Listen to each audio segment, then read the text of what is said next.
Welcome back to our channel. Today we will explore a new case. The case of Kenia Monge. Kenia Monge was born in 1992 in Honduras. Her mother, Maria, was only 15 at the time. A year later, Maria left Kenia with her grandmother and moved to America alone in search of a better life. In America, Maria met Anthony Lee, whom she married, and they had 2 children together. 10 years later, in 2004, Maria brought Kenia from Honduras to join their family in Aurora, Colorado. East of Denver, the family welcomed Kenia warmly, and she quickly began calling Anthony Dad. Initially, Kenia struggled with English, but she found it easy to learn and soon improved her skills. Growing up in a poor country, she appreciated the opportunities in America after finishing high school. Kenia enrolled in a local college in Denver to study broadcasting.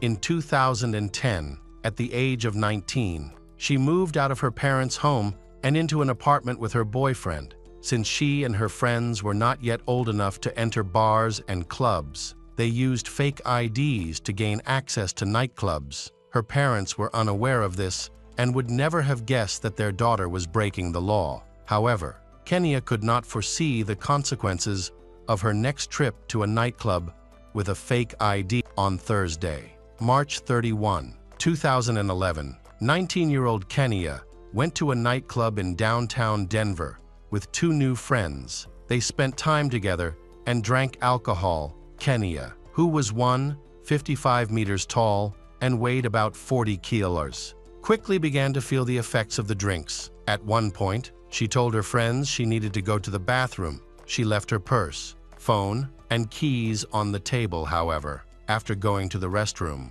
she never returned. Her friends assumed she had drunk too much and went home without worrying about her, continuing to enjoy their time at the club before leaving. The next morning, Friday, April 1, Kenia's boyfriend Louis became concerned when she hadn't come home. He hadn't received any calls or messages from her, although Kenia often walked home alone at night. She always returned with him. Louis contacted Kenia's sister, but she was unaware of Kenia's whereabouts. He then asked her to reach out to their parents.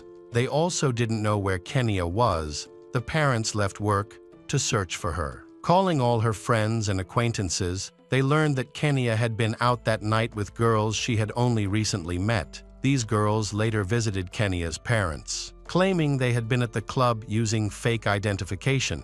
The girls stated that the last time they saw Kenia was around midnight when she went to the restroom and didn't come back. They brought Kenia's purse with them and gave it to her parents, who immediately sensed that something was wrong since their daughter would never leave her belongings unattended for long. Upon examining the purse, they found a new text message on Kenia's phone that read, "Hello, this is Travis, the guy who gave you a ride last night in a white creepy van. Did you get home okay?" The message was from a number not saved in Kenia's contacts. Anthony believed that Travis might know where Kenia was and attempted to call the number, but there was no answer. Afterward, the parents contacted the police to report their daughter missing. The officer they spoke to seemed unconcerned, suggesting that Kenia would likely return soon, and told them to wait 72 hours before officially reporting her as missing. The following day, Saturday, April 2, Travis returned the call. He explained that he had seen Kenia on the street near the club around 2:03 a.m. Talking to a homeless man, Travis said he offered her help, but Kenia mentioned she needed to retrieve her car parked near another club. He described her as very drunk, which is why he offered her a ride to her car. They went to the club, but couldn't find her car. Travis offered to give Kenia a ride home. He said she gave him the address of her apartment, which she shared with her boyfriend. Travis recognized the address because he worked at a nearby bakery. On the way to Kenia's apartment, she mentioned needing to buy cigarettes, so they stopped at a gas station, but it was closed. Kenia then noticed an Asian man named Dan standing nearby. Smoking a cigarette, she approached him, and he gave her a cigarette. They began talking in Spanish, and then they left together. Leaving Travis behind, he got into his car and drove away, never seeing Kenia again. After hearing this story, Anthony found it strange and unsettling. He thanked Travis for sharing the information, and their conversation ended. The stepfather then called the police again to report what Travis had said, urging them to file a missing person report. However, the police refused because not enough time had passed since Kenya's disappearance. Frustrated, Anthony called Travis again to ask for more details about that night. Travis suggested they meet at the gas station where he last saw Kenya. Anthony agreed and took a gun with him. He then went to meet Maria. She pleaded with him not to go, but he ignored her concerns. Worried, Maria called the police to inform them of the situation. They agreed to send a police officer to their meeting place when the officer arrived at the gas station. Travis was already there with a friend and the officer. Travis recounted the same story, speaking convincingly and sincerely. However, Anthony doubted that his daughter wouldn't walk around the city at night with strangers. The officer also found the story suspicious. He separated the men and asked them questions. While talking to Travis, the officer noticed a strong smell of bleach coming from a nearby white van. He informed the officer, who then approached the van and confirmed the smell. The police officer asked Travis for permission to look inside the van, which he granted. Upon opening the back door, the officer saw a pristine interior with brand new carpeting. In contrast, the front seats were cluttered with food wrappers and debris, raising the officer's suspicions. However, it wasn't enough evidence to detain Travis later. He approached Anthony, crying and apologizing for leaving the girl alone that night. They shook hands and parted ways. At that moment, the handshake felt intense, and Anthony noticed Travis's hand was shaking. It was then Anthony realized that he was not just a random person. On Monday, April 4, just 4 days after Kenya went missing, the police began actively searching for her. By that time, her family and friends had already created and distributed flyers to people passing by. They also put up posters in public areas asking for assistance in locating the 19-year-old student. On April 6, Travis, 31-year-old, was brought to the Denver police station for formal questioning. During the interrogation, he recounted the same story he had previously told Anthony and a police officer at a gas station on April 2. He claimed that after breaking up with Kenya that night, he went home to his girlfriend, Carrie Humphrey, arriving at her place around 3 a.m. on the morning of April 1. He left for work at 8:03 a.m. The owner of the bakery from which Travis rented space was concerned when she discovered the security cameras were not functioning on the morning of April 2. Upon reviewing the footage, she found that the cameras had been turned off on April 1 at approximately 7:03 p.m. The last person recorded by the cameras was Travis, who was wearing latex gloves. The bakery owner stated that Travis was not scheduled to work on April 1. Detectives reviewed the surveillance footage before the cameras were turned off and saw Travis moving a cart with a large white refrigerator wrapped in tape. Later, he was captured on camera carrying a roll of carpet into the bakery. He returned to his van with what looked like a bottle of bleach and turned off the bakery's cameras. Detectives interviewed nearby business owners, and one reported that on the evening of April 1, they witnessed 2 men setting fire to a large barrel behind the bakery, with a white van parked close by. When the bakery owner asked Travis about the fire, he claimed he was burning illegal marijuana. He also stated that he switched off the cameras because he was changing his clothes. The owner noticed that Travis had a cut on his arm. He told her he had spent the night in his van and was attacked by a homeless man while he was sleeping. She said, after Kenya went missing, Travis began to behave oddly. One day, he informed her that he would soon have to change his name and flee the country because a girl had ruined his life. Detectives investigating the disappearance of Kenya examined the background of Travis. They discovered that, at the age of 17, he was charged with breaking into 16 homes and businesses in Colorado, stealing cash and goods worth over $15. During a police search of Travis's room, officers found torn women's underwear in his closet, marked with the letter M in black marker, so he was convicted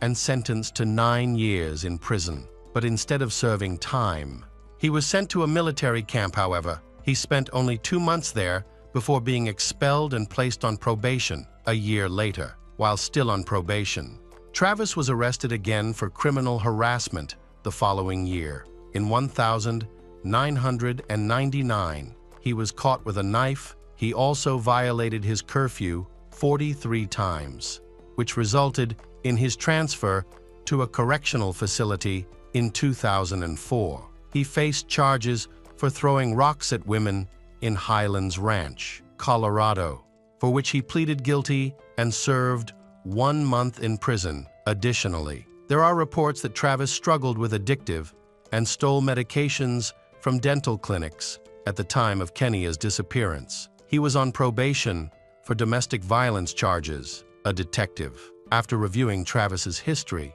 concluded that he had a deep-seated hatred for women. 2 of Travis's ex-girlfriends, who had close relationships with him, claimed that he enjoyed hurting them and even expressed delight while doing so. Their accounts received widespread media attention in Colorado and beyond. A month after Kenya went missing, he took a friend's car without permission and drove to Austin, Texas, leading the friend to report the carjacking. Meanwhile, detectives interviewed Travis's girlfriend, Carrie, who he claimed was with him from 3 a.m. to 8:3 a.m. on April 1. Carrie confirmed they had slept together, but investigators later checked Travis's cell phone and found, at that time, he was actually in Kingsburg, a small town about 40 miles northeast of Denver. Over the next 5 months, police conducted 12 searches in Kingsburg using foot patrols, horseback, and helicopters to comb through ditches and bodies of water. But they found no evidence. On May 4, Travis was arrested in Austin on suspicion of carjacking after leaving Colorado in his friend's car. The detective assigned to the Kenya case traveled to Austin and interrogated him for 3 hours, particularly focusing on security camera footage from the bakery. Travis recounted his activities on April 1, claiming he burned the remains of moldy illegal marijuana in a barrel near his workplace. When asked if he had sexual relations with Kenya in his van, he refused to answer and requested a lawyer. On June 30th, Travis was extradited back to Colorado after his DNA was collected. His friend dropped the car theft charges against him, leading to his release. Once back in Colorado, Travis moved in with his father in his hometown of Fort Collins. Meanwhile, detectives kept a close watch on him. They discovered that he frequently visited nightclubs and bars and noted an incident on July 1 where he was stopped by the police for being heavily intoxicated and shouting loudly. After speaking with a local officer, he calmed down, and the detectives observed him for 3 more days before stopping their surveillance. On the evening of July 4, 2011, just 4 days after returning to Colorado, Travis went to downtown Fort Collins, where fireworks were scheduled to take place at the same time. 30-year-old Lydia Tillman was out for a walk in the city center. Lydia had moved to Colorado earlier in 2011 and was unfamiliar with the area. She had previously worked as a sommelier in New York. After a walk, Lydia headed back to her apartment, unaware that she was being followed. Once she reached her home, Travis forcibly entered her apartment, raped her, and choked her. He then physically assaulted her, despite her efforts to fight back by kicking and scratching. Travis overpowered her to his size and strength. Eventually, she ceased resistance before leaving. He poured bleach on her naked body. When her apartment burned down, Lydia managed to escape by jumping out of the second-floor window.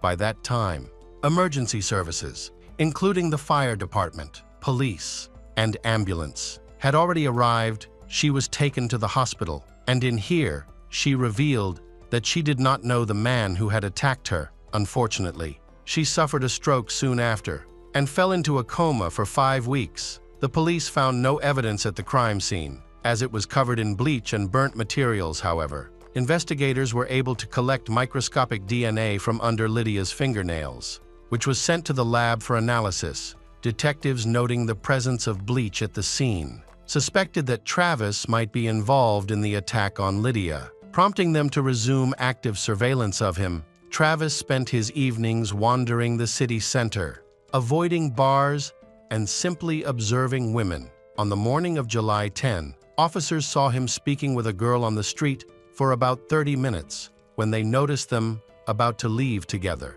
An officer approached Travis and asked him questions. He appeared nervous and claimed his name was Travis Kennedy, but he had no identification, phone number, and memory of his address by that time. The girl had left. The officers had to let him go. About 20 minutes later, Travis came back into the detective's view. He having changed his t-shirt and put on a cap, he then spotted a drunk woman and approached her around 3 a.m. on July 11.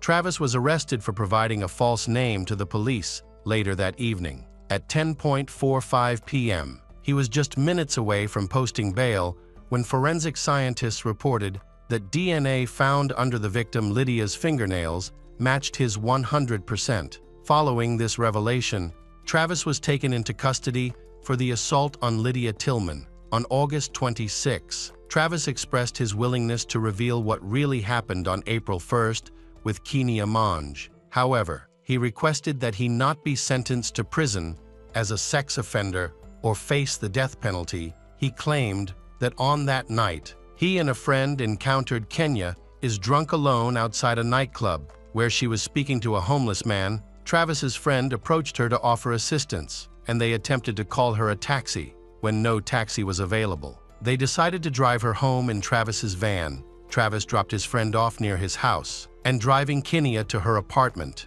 At this time, she passed out. Travis stopped the car and climbed on top of Kenya. He was seeking sex, but Kenya woke up and began to resist. In response, he strangled her to death. He then placed her body in a refrigerator inside his van and sealed it with duct tape. He decided to dispose of her body in Keensburg, where he dug a shallow grave under a group of cottonwood trees near the road. Upon returning to the bakery, Travis cleaned the inside of his van with bleach and burned all the items Kenya had touched. On September 7, 2011, 5 months after Kenya went missing, Travis, along with his lawyer and detectives, went to Keensburg to show them where he had buried Kenya's body. When they arrived, Travis broke down in tears. The grave was about 3 feet deep, and Kenya was found lying in a fetal position, covered with a tarp. On September 26, 2011, Travis Forbes was convicted in connection with the Kenya Monge case and sentenced to life in prison without the possibility of parole. Shortly afterwards, Lydia Tillman, who was emerging from a coma, wrote a statement against Travis, so he was also found guilty of assaulting Lydia and received a 48-year prison sentence in addition to his life sentence for Kenya's murder. On October 5, 2011, Travis's girlfriend, Carrie, was arrested for allegedly giving false testimony, as she had claimed that Travis was with her on the night Kenya was killed. On September 14, 2012, Carrie was sentenced to 60 days in jail and 4 years of supervised probation, along with 2 hours of community service, and Lydia is a resilient individual who has nearly returned to her previous life, despite suffering significant injuries from the attack. She works,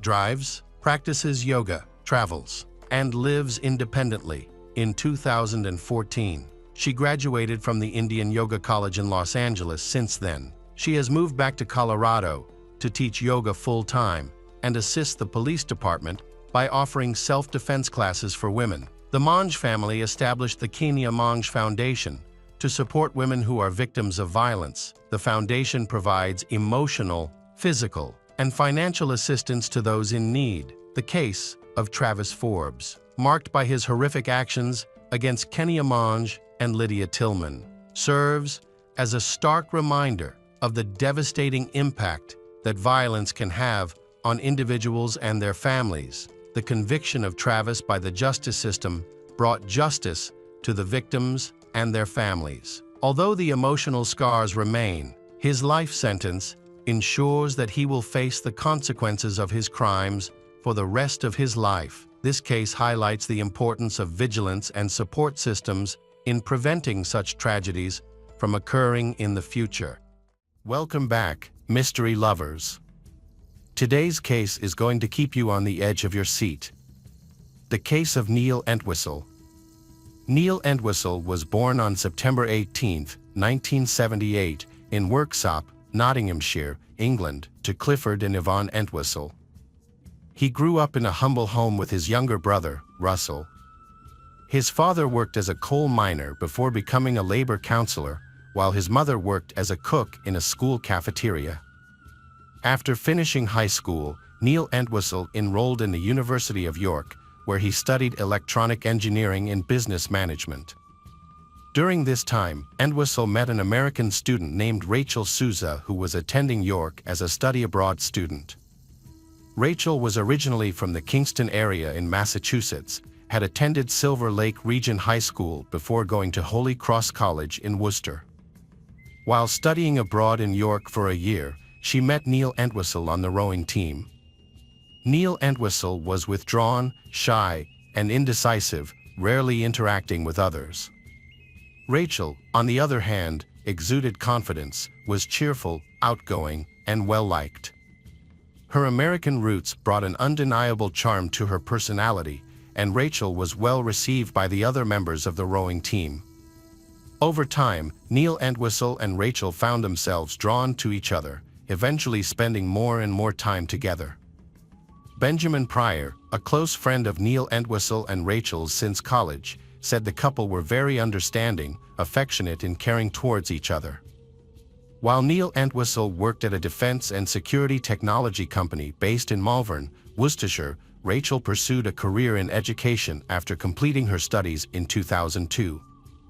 Rachel took up a teaching role in English, drama and theater studies at St. Augustine's Catholic High School in Redditch, nurturing young minds through the arts. In a post on Friends Reunited in June 2003, Neil Entwistle happily shared about his upcoming marriage to Rachel. They met through rowing, although he expressed dissatisfaction with life south of the border in Birmingham. He was happy with his upcoming marriage. In August 2003, Neil Entwistle and Rachel got married in 2 ceremonies, one in Plymouth, UK, and the other in Massachusetts, USA. After the US ceremony, they had a reception in the UK in November of the same year. Neil Entwistle shared the early days of their married life on a family website, including their Christmas 2004 trip to the Mediterranean. In April 2005, their daughter, Lillian Rose, was born. Neil Entwistle and Rachel decided to move to the United States. They initially lived with Rachel's mother and stepfather in Carver, Massachusetts, until they purchased their own home in Hopkinton on January 12, 2006. Their new home was located on a quiet cul-de-sac with only 8 neighbors, creating a peaceful setting close to a major city. Despite Neil Entwistle's efforts to find work as a computer programmer and IT specialist, he encountered difficulties in finding work, leading to financial stress and mounting debt. To ease the financial burden, Neil Entwistle turned to selling PC parts on eBay. However, his business was affected by customer complaints about undelivered orders, forcing eBay to investigate fraud. An investigation into Neil Entwistle's eBay activities uncovered that he was using multiple accounts under different names. Further investigation revealed that Neil Entwistle was involved in running a website called millimaker.co.uk. This website promoted a get-rich-quick scheme that promised to help people in the adult entertainment industry make a guaranteed $6,000 per month within 6 months. The website also claimed to offer 24/7 assistance. However, these claims ultimately led to the website being shut down. Neil Entwistle used online platforms to find sexual partners. He visited several websites to pursue relationships looking for sexual partners. On Adult Friend Finder, Neil Entwistle created a profile and emailed several women expressing his interest in meeting sexual partners. An investigation found incriminating evidence on Neil Entwistle's laptop. In his profile, Neil Entwistle stated that he was interested in meeting American women of different ages. Neil Entwistle also mentioned that he wanted to confirm whether American women were better in bed than women from other countries. Neil Entwistle's profile indicated that he was looking for a specific type of casual relationship and was open to meeting people with similar interests. Testimony at the trial revealed Neil Entwistle had continued his interest in escort services up to January 18, 2006. Online searches he conducted on Google included Blonde Bay Escort Service, Sex Escort Services Westboro, and Escort in Worcester. In their defense, Neil Entwistle's lawyers claimed that his wife, Rachel, was dissatisfied with their sex life. However, when reviewing Neil Entwistle's internet search history, it is revealed that Neil Entwistle had much darker motives than seeking out prostitutes and seeking relationships with other women. During this time, Neil Entwistle visited his father-in-law, Joe Matarazzo, in Carver, Massachusetts. Joe Matarazzo, a member of the Old Colony Sporting Club, had previously taught Neil Entwistle how to shoot. Neil Entwistle also had a .22 caliber revolver with Joe Matarazzo's family. However, on this occasion, Neil Entwistle planned to steal a gun from Joe Matarazzo's family. Neil Entwistle went to his in-laws' home, found a hidden gun, and took it back to his house in Hopkinton. Once home, he secretly hid the firearm, waiting for the right moment to carry out a violent act against his family. On January 20, 2006, Neil Entwistle entered the master bedroom of his home, where his wife, Rachel, and their 9-month-old daughter, Lillian, were sleeping in their new bed. Neil Entwistle shot Rachel in the head and then shot Lillian, who was lying next to her. The bullet passed through Lillian's body and also hit Rachel in the left chest. Later that day, Neil Entwistle returned to Carver with the uncleaned weapon. He would later claim that he had gone shopping at Staples on that Friday and discovered his family dead when he got home. After leaving Carver, Neil Entwistle drove to Boston's Logan Airport on the evening of January 20, 2006. At the airport, he made 2 successful ATM withdrawals totaling $800, but 3 additional attempts to withdraw $420 were declined. The next day, January 21, 2006, Neil Entwistle bought a one-way ticket to London without checking any luggage. He boarded a British Airways flight that departed Boston at 8:15 p.m. that evening. Unbeknownst to Neil Entwistle, several neighbors he had invited for dinner, including Joanna Gatley and her sister Maureen, arrived at his home around 7 p.m. to find it locked with the lights on inside. Concerned for Rachel's safety, neighbors attempted to contact her mother, but were unable to reach her. They then called 911 at around 8:30. Police arrived at Neil Entwistle's home to search for clues about the missing family. Upon entering, Sergeant Michael Sutton observed the bedroom, noticing a large unmade bed, but nothing unusual. After completing their search, the police locked the house and left. However, Joanna Gatley and Maureen were still worried and decided to spend the night in the car outside the house, hoping that Rachel's family would return. To cope with the cold weather, they made several trips to the gas station restroom. The following Sunday morning, Joanna Gatley and Maureen gained entry to the house using the garage door code they had obtained from a next-door neighbor the night before. Inside, Joanna Gatley and Maureen discovered dishes and leftover food in the kitchen, indicating that the family had just finished eating. The bathtub was still full of water, indicating that the couple had bathed their infant daughter.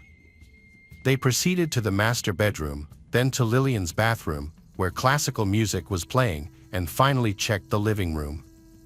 Rachel's mother and stepfather then arrived at Rachel's house, and together they searched around the house. After assessing the situation, they decided to report the family missing to the Hopkinton Police Department. The police arrived at Rachel's house. Sergeant Sutton entered the basement and detected a foul odor. He followed the stench into the house to the master bedroom, where he found the bodies of Rachel and her infant child, Lillian. The mother's body was lying on a bed, covered in clothes. Rachel had her arms spread across Lillian's chest, both of them wearing pajamas. Autopsy results showed that Rachel died from a gunshot wound to the head, while Lillian was shot in the torso.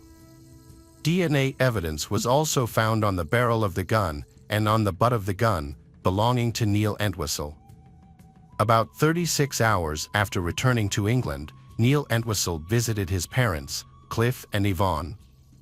He told them that he had been driving around and had spent the previous night in a hotel.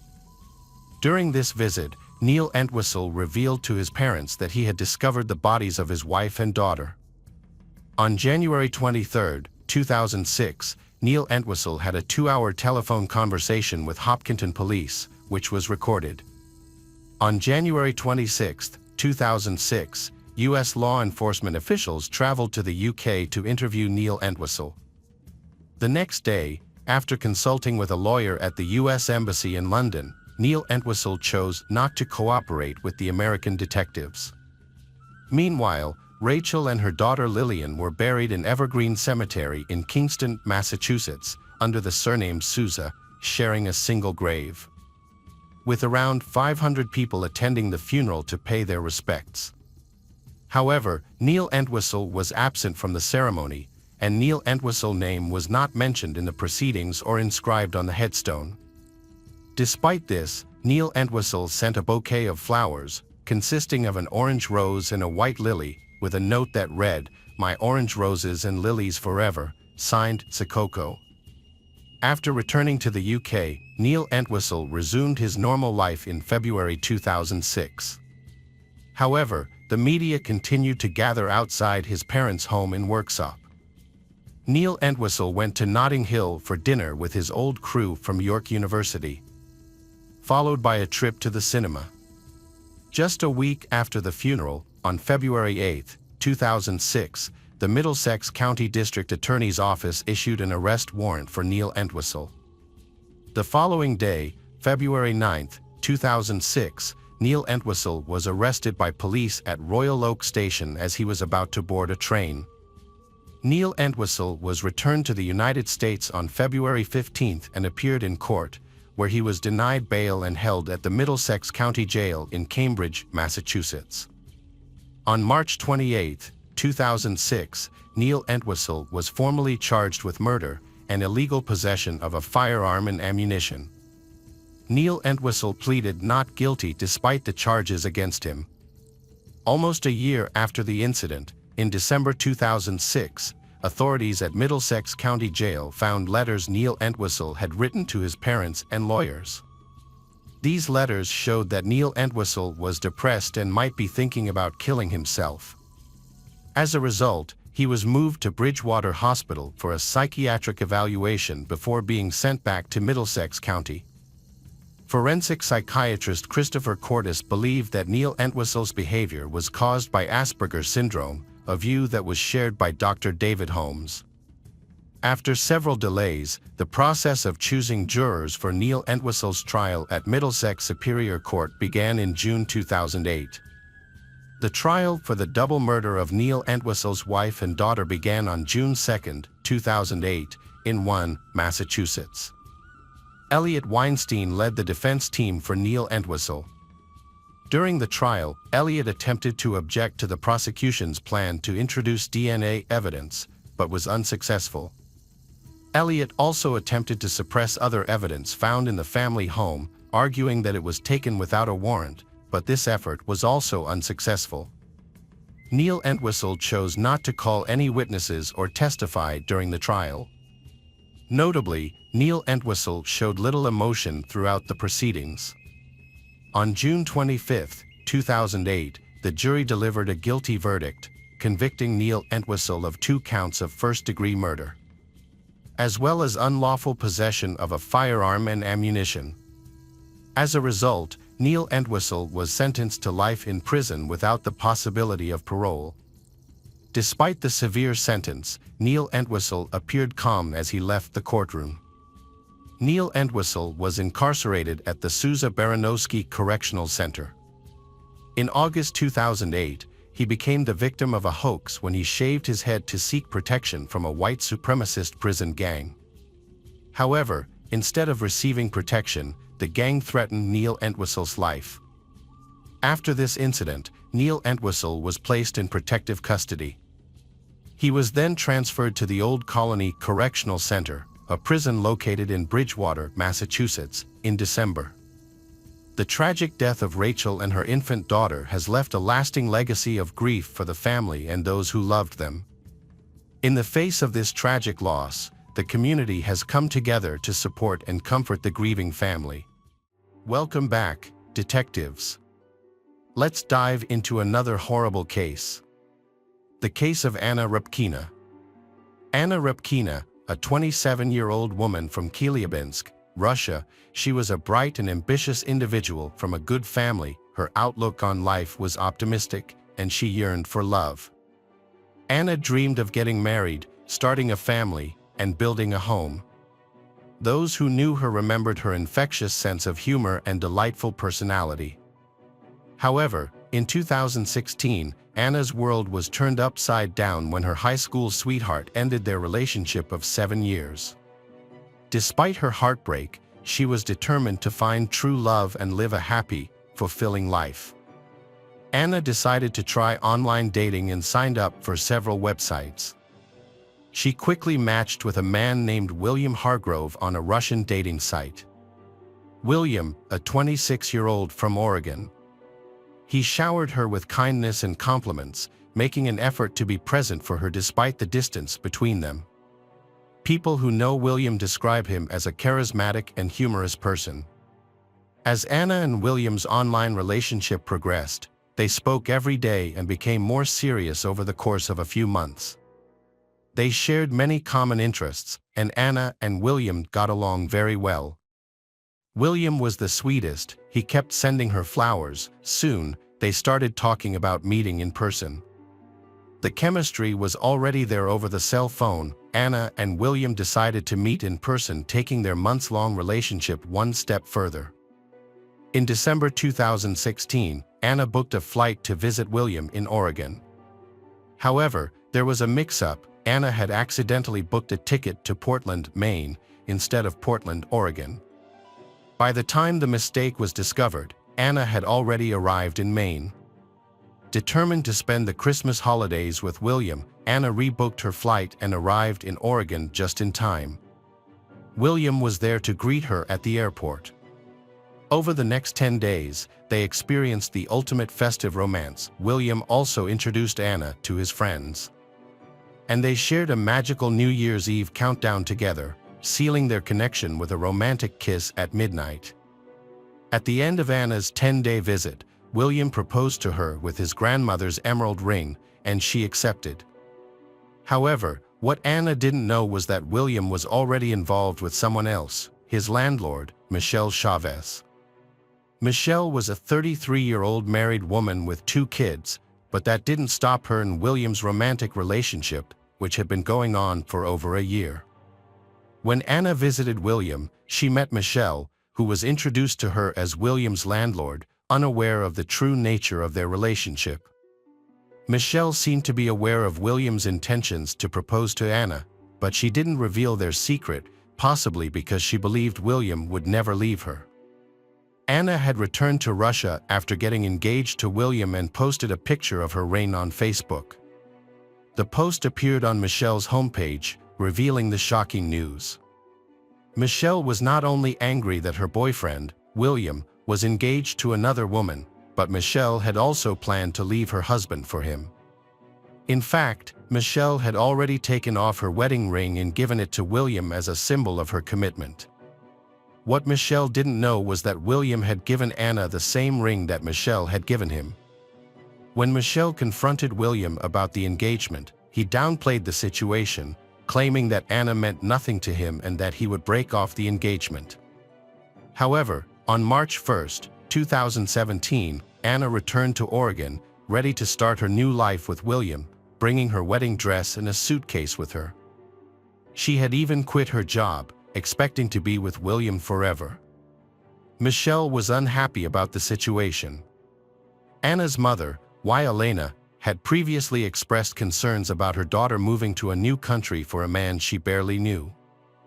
Why Elena thought Anna was moving too quickly, but Anna insisted she was in love and didn't see the need to wait.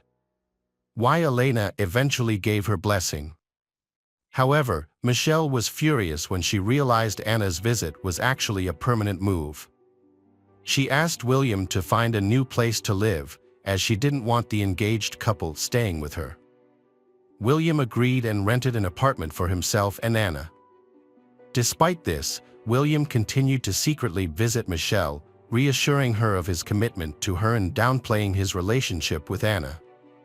Michelle grew increasingly worried about how serious Anna and William's relationship was becoming, so she decided to take action. She contacted Anna on Facebook and revealed everything that had been going on behind her back. Anna shared with William everything Michelle had told her, but he dismissed it as mere jealousy from an ex-girlfriend. Anna trusted William's explanation and decided to move forward with their wedding plans. They had set a date of March 23rd to get married by the sea. Anna wore the wedding dress she had brought from Russia, but the officiant failed to arrive. After a long wait, they returned home. According to William, the officiant was ill, and Anna believed him. However, William had been clear about his feelings. He didn't love Anna and saw her as unimportant. Despite this, Anna refused to accept the reality of the situation. Michelle was exhausted with the situation.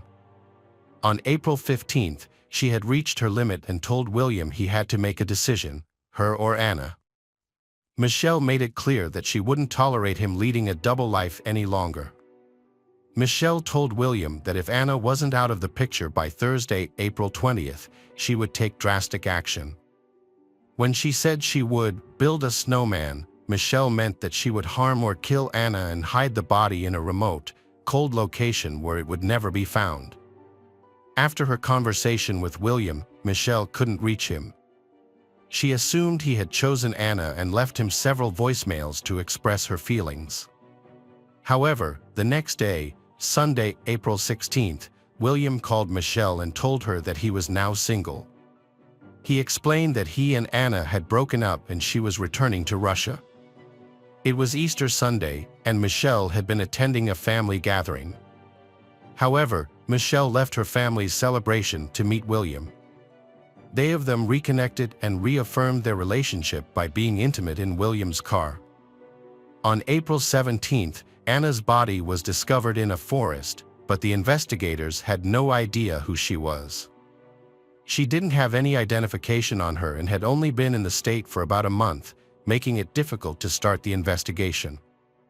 There was no murder weapon at the scene, but among the trash scattered around her body was a clear plastic bag. Inside the bag, detectives found a KFC receipt, an empty Pepsi cup, and a used KFC chicken wrapper. The KFC receipt turned out to be a crucial piece of evidence. The receipt contained the date, time stamp, and debit card number, which led investigators to Kevin Thomas, the owner of the debit card. Kevin, it turned out, was a close friend of William's. When questioned, Kevin revealed that he and William were very close.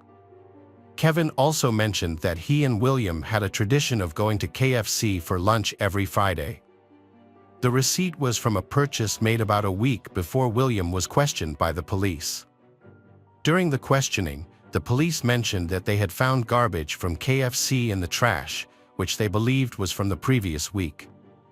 William acknowledged that he and Kevin regularly went to KFC on Fridays.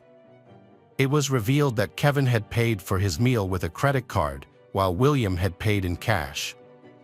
Kevin had previously told the police about William's complicated relationship situation, which had only come to light during the investigation into Anna's death.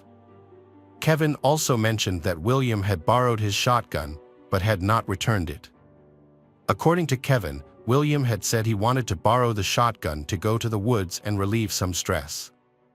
After hearing Kevin's statement, the police began to focus their attention on William and Michelle. From the day Anna died, William had been acting strangely and suspiciously. Following the death of his fiancée, Mr. William Hargrove was witnessed displaying unusual behavior. He withdrew funds from her bank account and spent them on items such as cigars and Star Wars Legos. He justified these purchases to his friend Kevin by saying he was trying to alleviate his grief.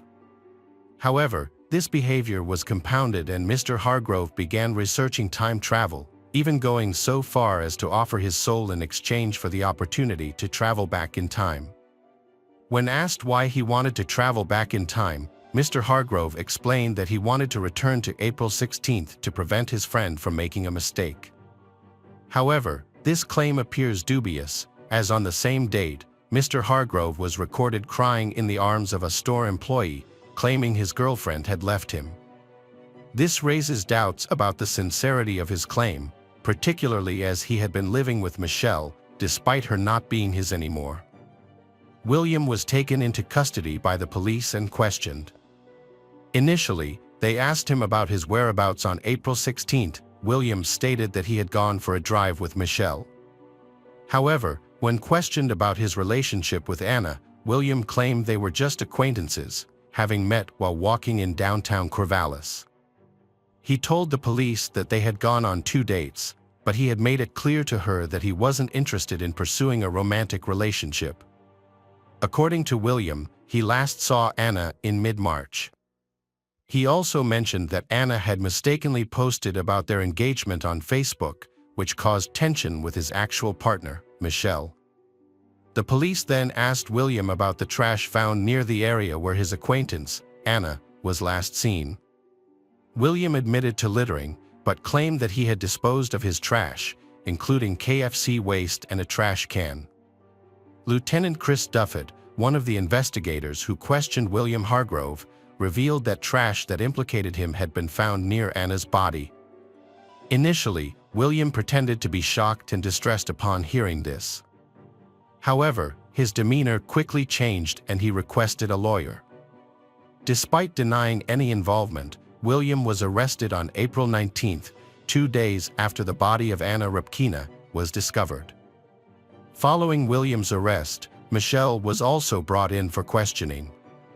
When questioned about her whereabouts on April 16, Michelle provided a rehearsed alibi, stating that she and William spent the day driving together after he picked her up from her mother's house. However, her story changed later as she admitted to lying initially. She then claimed that William had planned to call and pick her up, but never followed through. During the interrogation, the police revealed shocking information to Michelle. Her boyfriend of a year and a half was now in custody for murder. Her initial reaction was surprisingly calm, but when the investigator pointed out her unusual reaction, Michelle's emotions finally surfaced. William was facing serious charges, including murder, identity theft, and 2 counts of theft. His trial began in October 2019, nearly a year after his indictment in June 2018. The prosecution was pushing for the maximum penalty, presenting a strong case against William with evidence and a clear motive. However, the defense argued that William was innocent and that Michelle, his scorned lover, was the real culprit. Evidence suggested that William had a motive to commit the crime, as he was being pressured by another lover to choose between Anna and Michelle. Additionally, records showed that William and Anna had driven together in the same car on the day of the murder. Furthermore, cell phone records placed William near the crime scene at 4:30 p.m. on the day of the murder, near Logging Road. The gun used to kill Anna was discovered in William's car, with only his fingerprints on it. William was using Anna's money to go shopping and pay his car insurance. He was even caught withdrawing cash from an ATM using her card. According to the prosecution, William had driven Anna to a secluded forest area, where he killed her with his shotgun in a deliberate and calculated manner. The motive, they argued, was that William had to choose between Anna and Michelle, and he chose to eliminate Anna. Michelle explained how she met William and the nature of their relationship. She was a late-night cab driver, and her husband was a university instructor. However, their marriage was loveless. One evening, she met William at the bar where he worked. She began a romantic relationship with him. Over time, they grew extremely close, and William even rented a room in her house to be nearer to her. Michelle and William had an open relationship. When Anna first appeared, Michelle was not worried. However, when Anna visited more often, Michelle felt threatened, especially when she saw her wedding ring on Anna's finger. Michelle forced William to choose between her or Anna, but she insisted that she had nothing to do with William's actions that hurt Anna. She stressed that she never intended for Anna to be hurt or worse, killed. Michelle addressed the defense's allegations against her. She explained that the building a snowman threat was a joke, albeit an extreme one. She admitted that her cell phone was found in the forest, but claimed that William had driven her there without her knowledge of his intentions. Finally, Michelle stated that William had given her Anna's cell phone the day before he was questioned by authorities, and she had kept it for him because he was her partner. After nearly a month of court appearances, the judge requested a verdict from the jury. Deliberations took under 3 hours, and ultimately, the defense was unable to link Michelle to Anna's death. Unlike William, Michelle had no forensic evidence tying her to the crime scene or the weapon. Multiple witnesses corroborated her alibi, confirming that she was at her mother's house celebrating Easter at the time of the incident. William pleaded not guilty, but due to overwhelming evidence, he was found guilty of all charges and sentenced to life in prison with the possibility of parole in 25 years. His lawyer indicated that they would file an appeal. Welcome back, detectives. Let's dive into another horrible case. The case of Chris Watts. Shanann and Chris Watts. The two met in 2012 and were both from North Carolina, with Shanann from Aberdeen and Chris from Spring Lake. They got married on November 3, 2012. Chris's parents, Cindy and Ronnie Watts, did not attend the wedding due to their strained relationship with Shanann. Cindy later explained that she didn't get along with Shanann and felt she treated her son poorly. After a year of marriage, Shanann and Chris made a significant decision to buy a new home in Frederick, Colorado. This move marked a new beginning for the couple as they started their life together in their new home. Shanann's lifelong dream of becoming a mother finally came true on December 17, 2013, with the birth of her daughter, Bella. 2 years later, on July 17, 2015, she welcomed her second daughter, Celeste. Those who knew Shanann described her as a kind and compassionate person who radiated love and positivity. She always strived to create the best life for herself and her family. As a mother, Shanann loved her 2 daughters, Bella and Celeste, more than anything in the world. Shanann was devoted to providing her children with the care and support they needed to thrive. Bella, the older of the 2 sisters, was a compassionate and caring child who naturally took on a protector role with her younger sister Celeste. From a young age, Bella showed a strong desire to look out for Celeste's well-being. Celeste, on the other hand, was a lively and energetic child who brought joy and laughter to everyone around her. Shanann was active on social media, using it to share videos that showcased her personality in daily life. Her friends and family enjoyed these videos, which often featured her husband Chris and their daughters. In her posts, Shanann frequently expressed her deep love and gratitude for Chris. While Shanann's loved ones admire their happy marriage, they also noticed that Chris tends to be reserved and not easily approachable. However, because Shanann clearly loves him, they respect his presence in Shanann's life. In June 2015, Shanann and Chris Watts faced severe financial difficulties and decided to file for bankruptcy. The couple struggled with a large mortgage, car payments, loans, and medical bills, in addition to a substantial amount of credit card debt. At the time, Chris worked at Anadarko Petroleum, while Shanann was employed at a hospital call center. A year later, in 2016, Shanann began a new career as a consultant for a multi-level marketing company called Lovell, where she sold a nutritional supplement called Thrive, which was delivered through a patch. Her colleagues say Shannon is passionate about her work, with one colleague describing her as having a charisma that makes everyone feel welcome and supported. Although Shannon was happy with her life with Chris and their 2 daughters, she had always dreamed of having a 3rd child, a baby boy, to complete their family.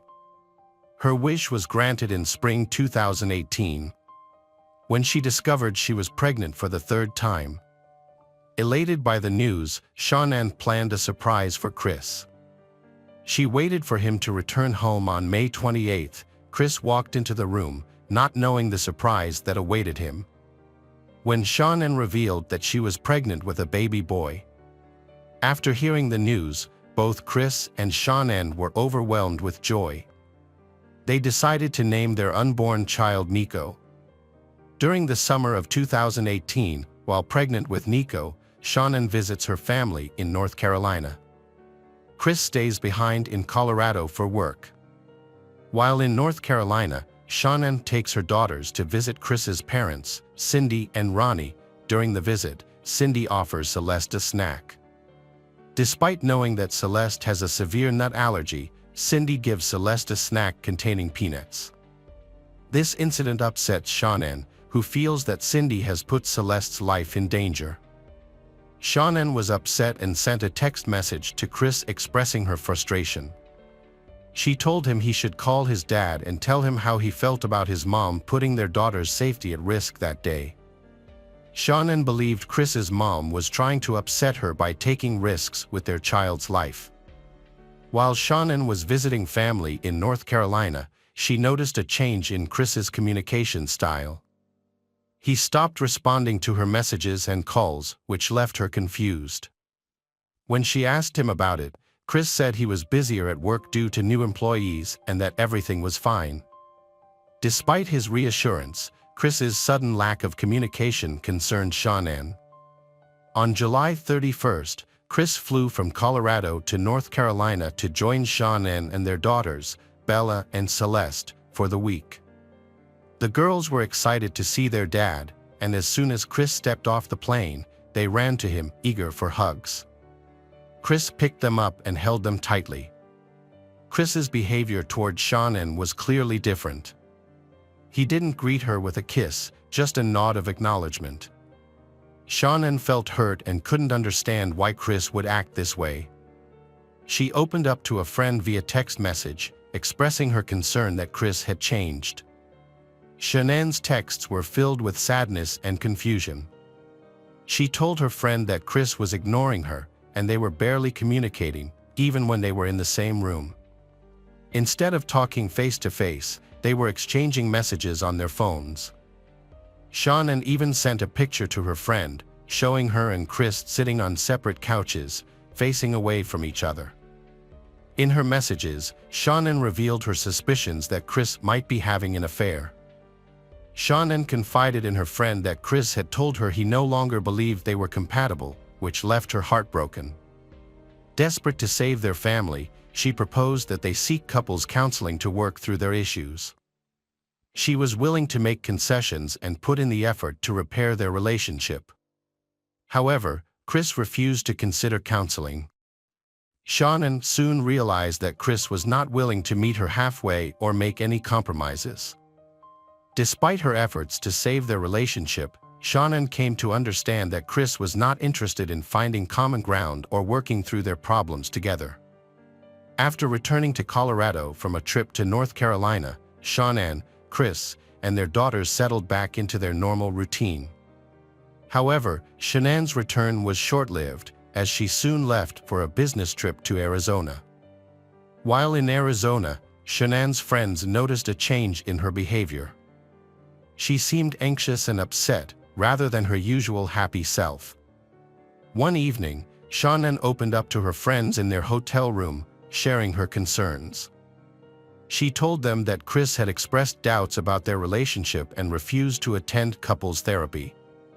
On August 11th, while Shannon was with her friends in Arizona, she received a notification about a restaurant charge on the credit card account she shared with Chris, which raised her suspicions. She couldn't shake off the feeling that Chris might be seeing someone else. Around 1:48 a.m., Shanann returned home from her business trip. Shanann's close friend Nicole Atkinson drove her home. Footage from their doorbell camera confirmed that Shanann had indeed entered her house on August 13th. However, as the day progressed, Shanann failed to send her usual good morning messages, alarming her friends. A missed OB/GYN appointment scheduled for 9:30 a.m. did little to quell their concerns. However, when Shanann missed another engagement, a 12:30 p.m. business meeting, Nicole's concerns escalated, realizing something was seriously wrong as Shanann was now uncharacteristically incommunicado for the entire day. Nicole had a nagging feeling that something was wrong and decided to drive to Shanann's house. As she approached the house, her anxiety spiked. Shanann's truck was parked in a garage, which was very unusual. Nicole went to Shanann's house and knocked on the front door, hoping Shanann would answer and explain that she was just tired from her flight the day before. But Shanann didn't respond. Nicole contacted Shanann's husband, Chris, to see if he knew where she was. Chris told her not to worry, thinking that Shanann might have taken their daughter to visit a friend. However, this explanation did not make sense. Shanann didn't have any plans to meet up with her friends, and they were starting to get concerned. They told Chris that they were going to report Shanann and their daughters, Bella and Celeste, missing to the police. Chris didn't want to involve the police, but Nicole was worried about her friend and decided to call 911 to report them missing. When the police arrived at Shanann and Chris's house, an officer from the Frederick Police Department spoke with Nicole. The officer's body cam footage showed that Nicole was clearly distraught about her missing friend. As Nicole was explaining everything she knew about Shanann and her daughters, Chris arrived at the house. However, unlike Nicole, he didn't seem particularly worried about their disappearance. During the search of the house, the officer found Shanann's purse, which was surprising since she and her daughters were missing. Inside the purse, the officer discovered medication for Shanann and her two daughters, which added to the concern. The discovery of the purse made Nicole even more anxious, but Chris remained calm.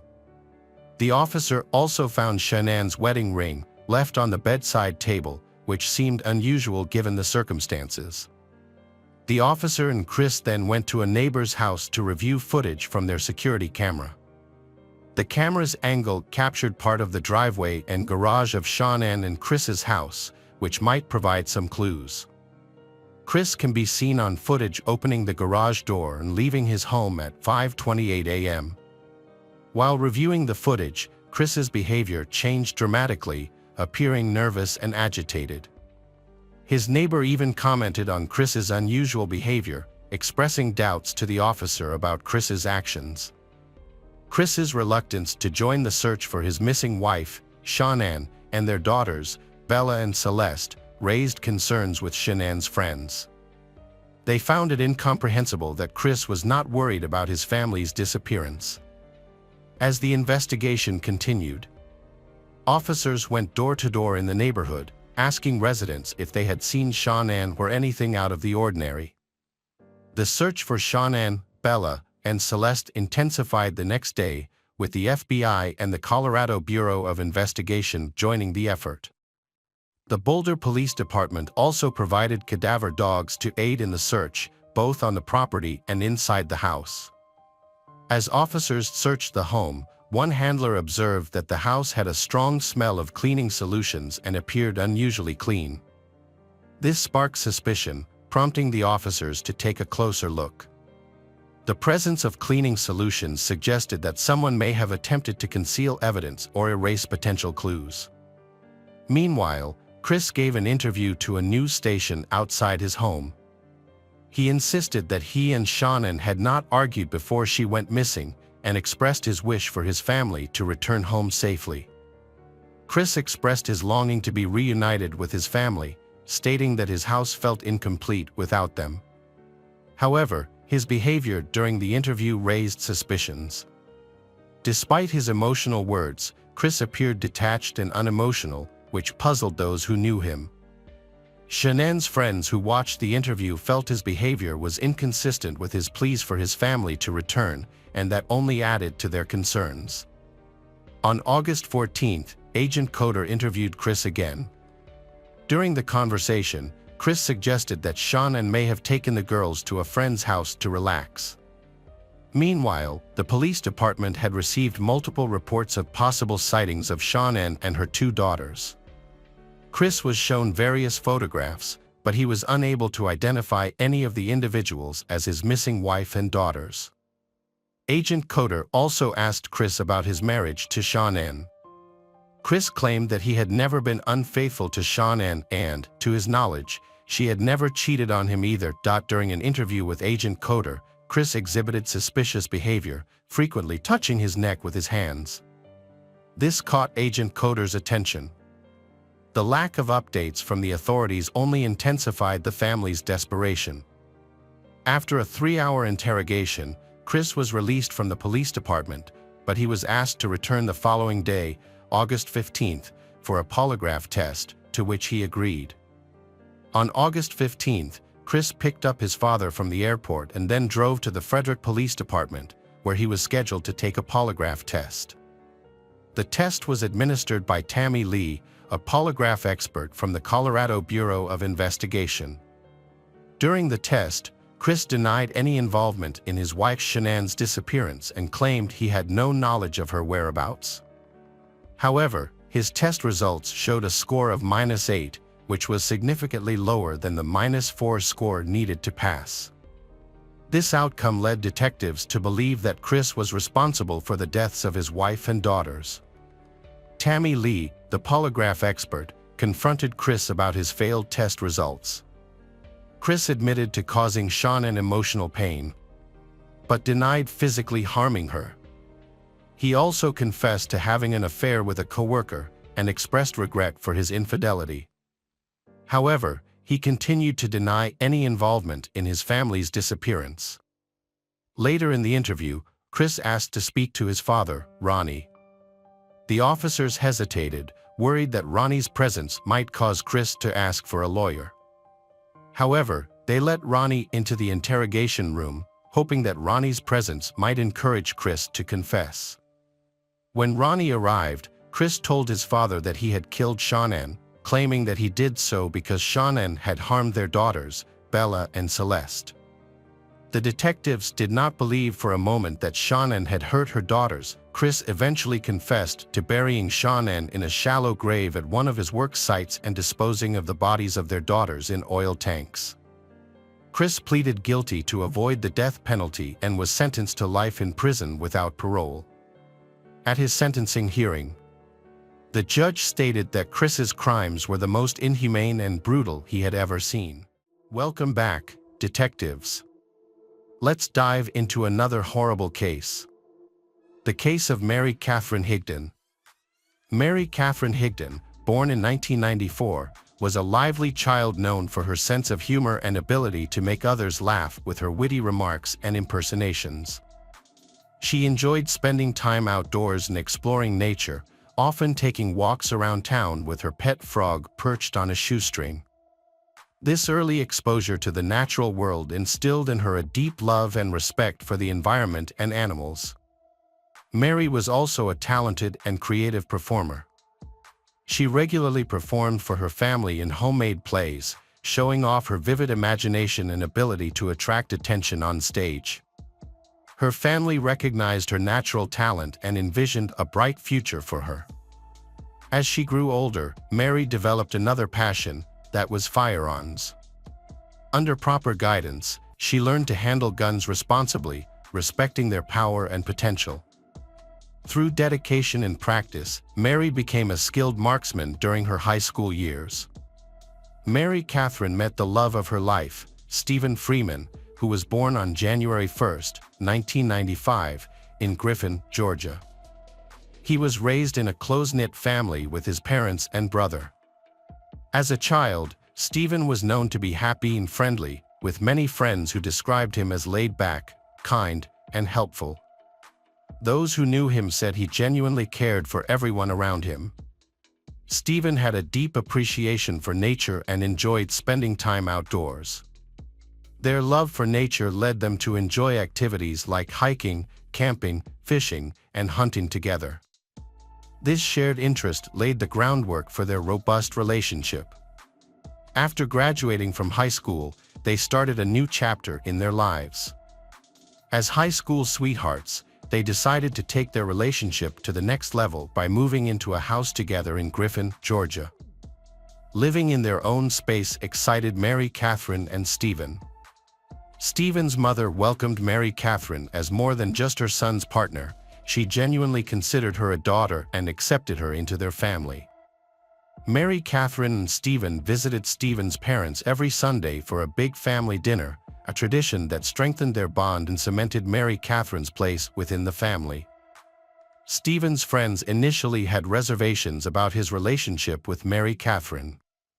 However, as they spent more time together, they grew to appreciate how well-suited Mary Catherine and Stephen was. Mary Catherine brought happiness and joy into Stephen's life, and her love for Stephen was admirable. Stephen worked as a metal worker and repaired roofs, while Mary Catherine was a part-time teacher's assistant at a preschool in Milner, Georgia.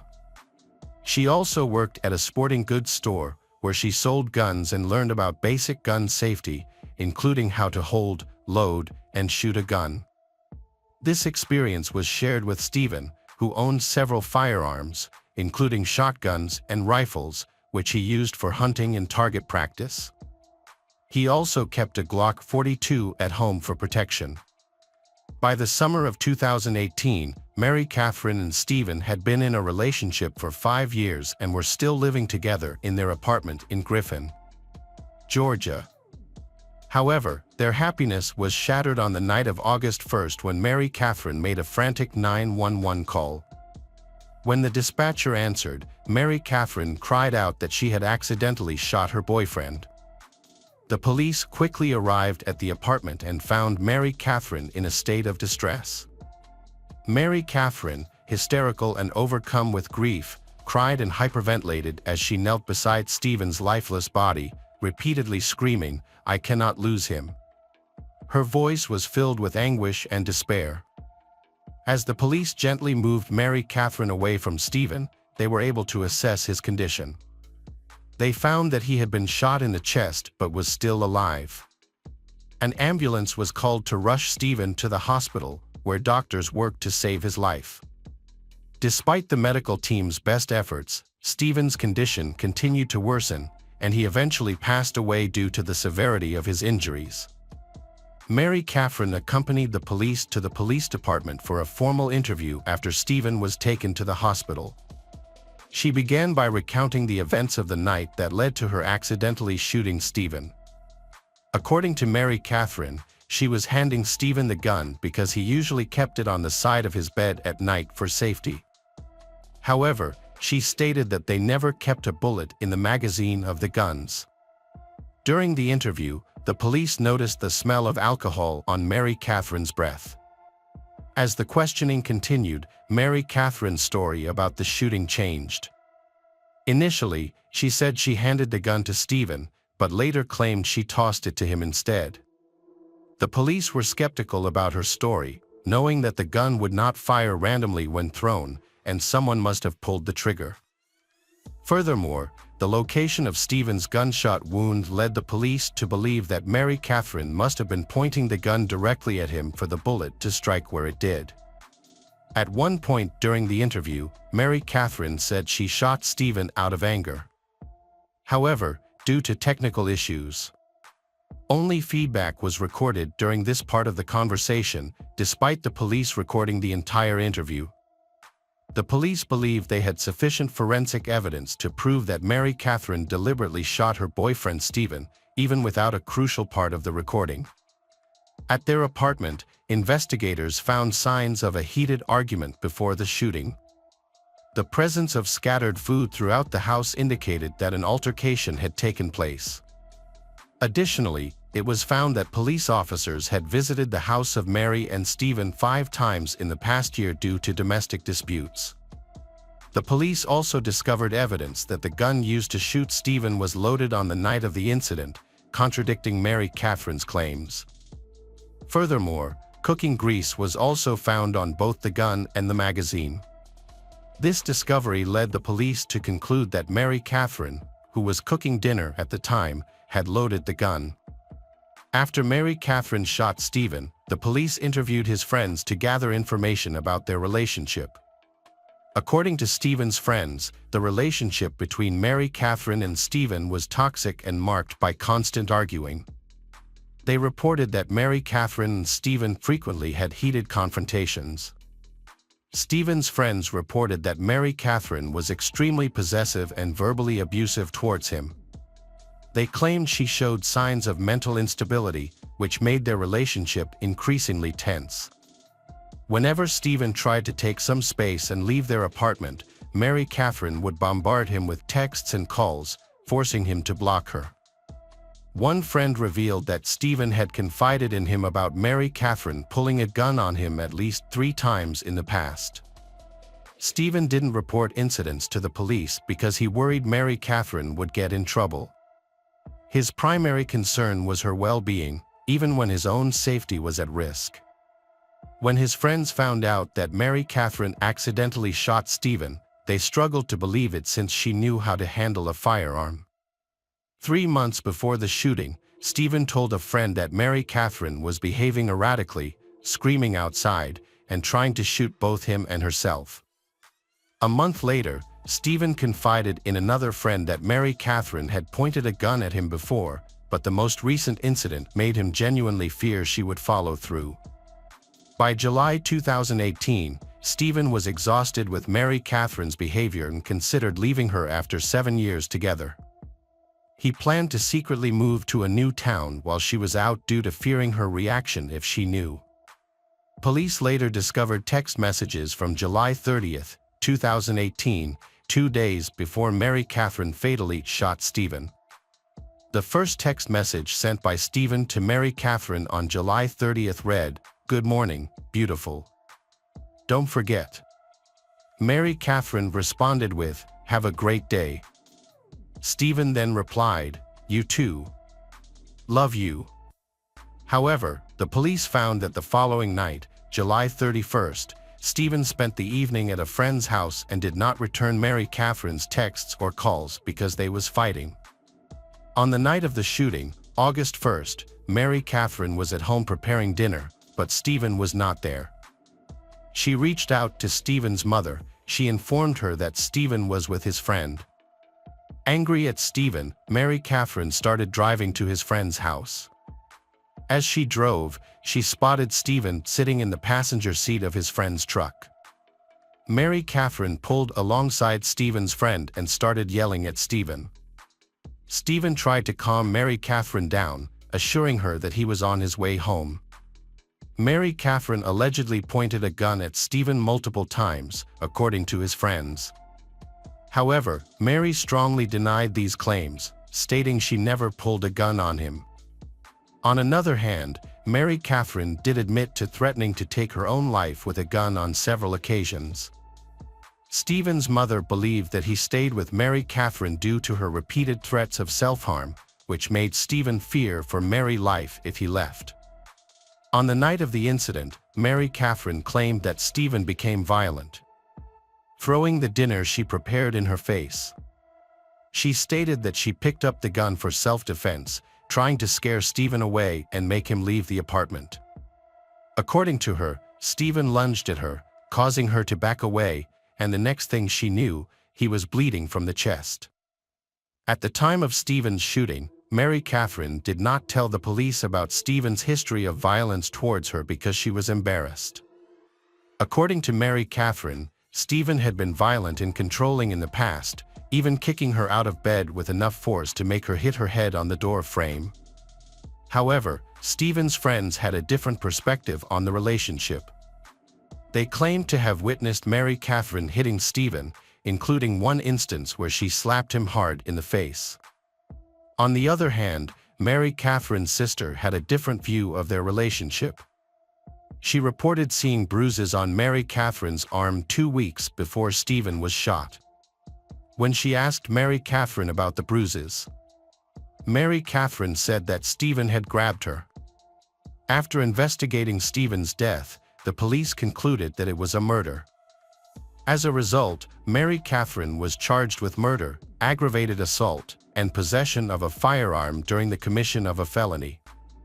The state offered Mary Catherine a plea deal and receive a life sentence with the possibility of parole. However, she rejected the offer and chose to went to trial, pleading not guilty and arguing that she shot Stephen in self-defense. The trial began on June 17, 2019, nearly a year after Stephen's death. Mary Catherine's attorneys claimed that she acted in self-defense, citing her genuine fear of Stephen due to his violent and abusive history. They presented evidence of Stephen's controlling, manipulative, and violent behavior to support their case. During the trial, Mary Catherine testified in her own defense, sharing emotional accounts of the constant abuse she suffered at the hands of Stephen. She described a pervasive pattern of physical, mental, emotional, verbal, and sexual abuse, stating that Stephen would frequently hit her, humiliate her, and subject her. Mary Catherine reported that Stephen subjected her to various forms of abuse. She shared instances where he physically and verbally abused her.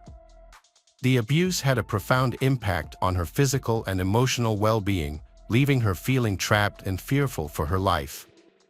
During the trial, Mary Catherine's defense presented a text message from Stephen, stating that she would be punished when he returned home. When questioned about the meaning of this message, Mary Catherine explained that Stephen would physically abuse her and demand that she be a better girlfriend. The defense also presented another text message, in which Stephen warned Mary Catherine not to hit him, threatening to retaliate with twice the force. In her testimony, Mary Catherine described a red room where Stephen and Mary Catherine engaged in aggressive and sometimes violent intimacy, likening it to a concept from the popular book series 50 Shades of Grey. Mary's defense attorneys presented a text message from Stephen, which stated, "I miss you too much, I'm coming home, and you're about to get it bad, you're going to the red room." Mary Catherine also testified that Stephen sexually assaulted her on 2 occasions, one of which occurred after they returned from a vacation to Walt Disney World. Mary Catherine reported that their intercourse had become increasingly aggressive, and she expressed her discomfort to Stephen, asking him to stop. However, instead of heeding her pleas, Stephen allegedly intensified his efforts. He claimed that she had received various gifts at Disney World and now owed him what was rightfully his. According to Mary Catherine, Stephen told her that she had to give him what he wanted and what he deserved. The defense presented additional evidence in the form of text messages from Stephen to support Mary Catherine's claims of abuse. These messages were vulgar, threatening, and demonstrated a pattern of verbal assaults directed towards Mary Catherine. The defense had over 60 pages of text messages from Stephen that showcased his abusive behavior. One particular image sent while Stephen was out with a group of friends was particularly disturbing. In the image, Stephen was holding a large dead fish aloft with the caption, "This is you." Another message from Stephen to Mary Catherine, after she cheated on him, read that he would wreck her for her wrecking him. The defense also alleged that Stephen struggled with addiction to drugs and alcohol, which led to violent outbursts. During the conversation about the night Mary Catherine shot Stephen, she claimed that she ended their relationship, not Stephen. According to Mary Catherine, Stephen did not take the breakup and acted like he was going to attack her. Fearing for her safety, she grabbed a gun in self-defense. Mary Catherine stated that the last words she exchanged with Stephen before shooting him were, "Get out of my house." However, Stephen's friends and family disagreed with Mary Catherine's portrayal of him as violent, abusive, and dangerous. They described him as laid-back, friendly, and caring. His mother stated she was unaware of Stephen sending Mary Catherine disturbing text messages or threatening violence. While she did not condone such behavior, she believed Stephen only acted out of anger. During cross-examination, the state questioned Mary Catherine about never reporting the alleged abuse by Stephen. The state also pointed out that hours before the shooting, Mary Catherine had been searching for violent and sexually explicit images online while babysitting. Mary Catherine claimed she was looking at those sites to get ideas to make Stephen happy and convince him to stay with her. The state noted that Mary Catherine had altered her story about the night of the shooting at least 10 times since her initial interview a year prior to the trial. A crucial piece of evidence presented in court to support the prosecution's theory that Mary Catherine intentionally shot Stephen was a text message he sent her. The message stated that she had pointed a gun at him multiple times before, and the last incident had scared him. Additionally, Stephen's friends testified in court, sharing their accounts of witnessing Mary Catherine's abuse towards him. Their testimonies corroborated the prosecution's argument that Mary Catherine had a history of violence against Stephen, contradicting her claims that he was the abuser. After deliberating for 4 hours, the jury delivered a verdict of not guilty on the charges of malice murder, felony murder, assault, and possession of a firearm in the commission of a felony. As a result, Mary Catherine was released from prison. The verdict shocked Stephen's loved ones, who were stunned by the decision. In a later admission, members of the jury revealed that they believed Mary Catherine had intentionally shot and killed Stephen. However, they acknowledged that there was insufficient evidence to prove beyond a reasonable doubt why she had shot him. This lack of evidence made it challenging to determine whether the shooting was murder or justified as self-defense. The jury was also unable to reach a consensus on the validity of all the accusations against both Stephen and Mary Catherine. Welcome back, detectives. Let's dive into another horrible case. The case of Samadi Fonseca Fernandez.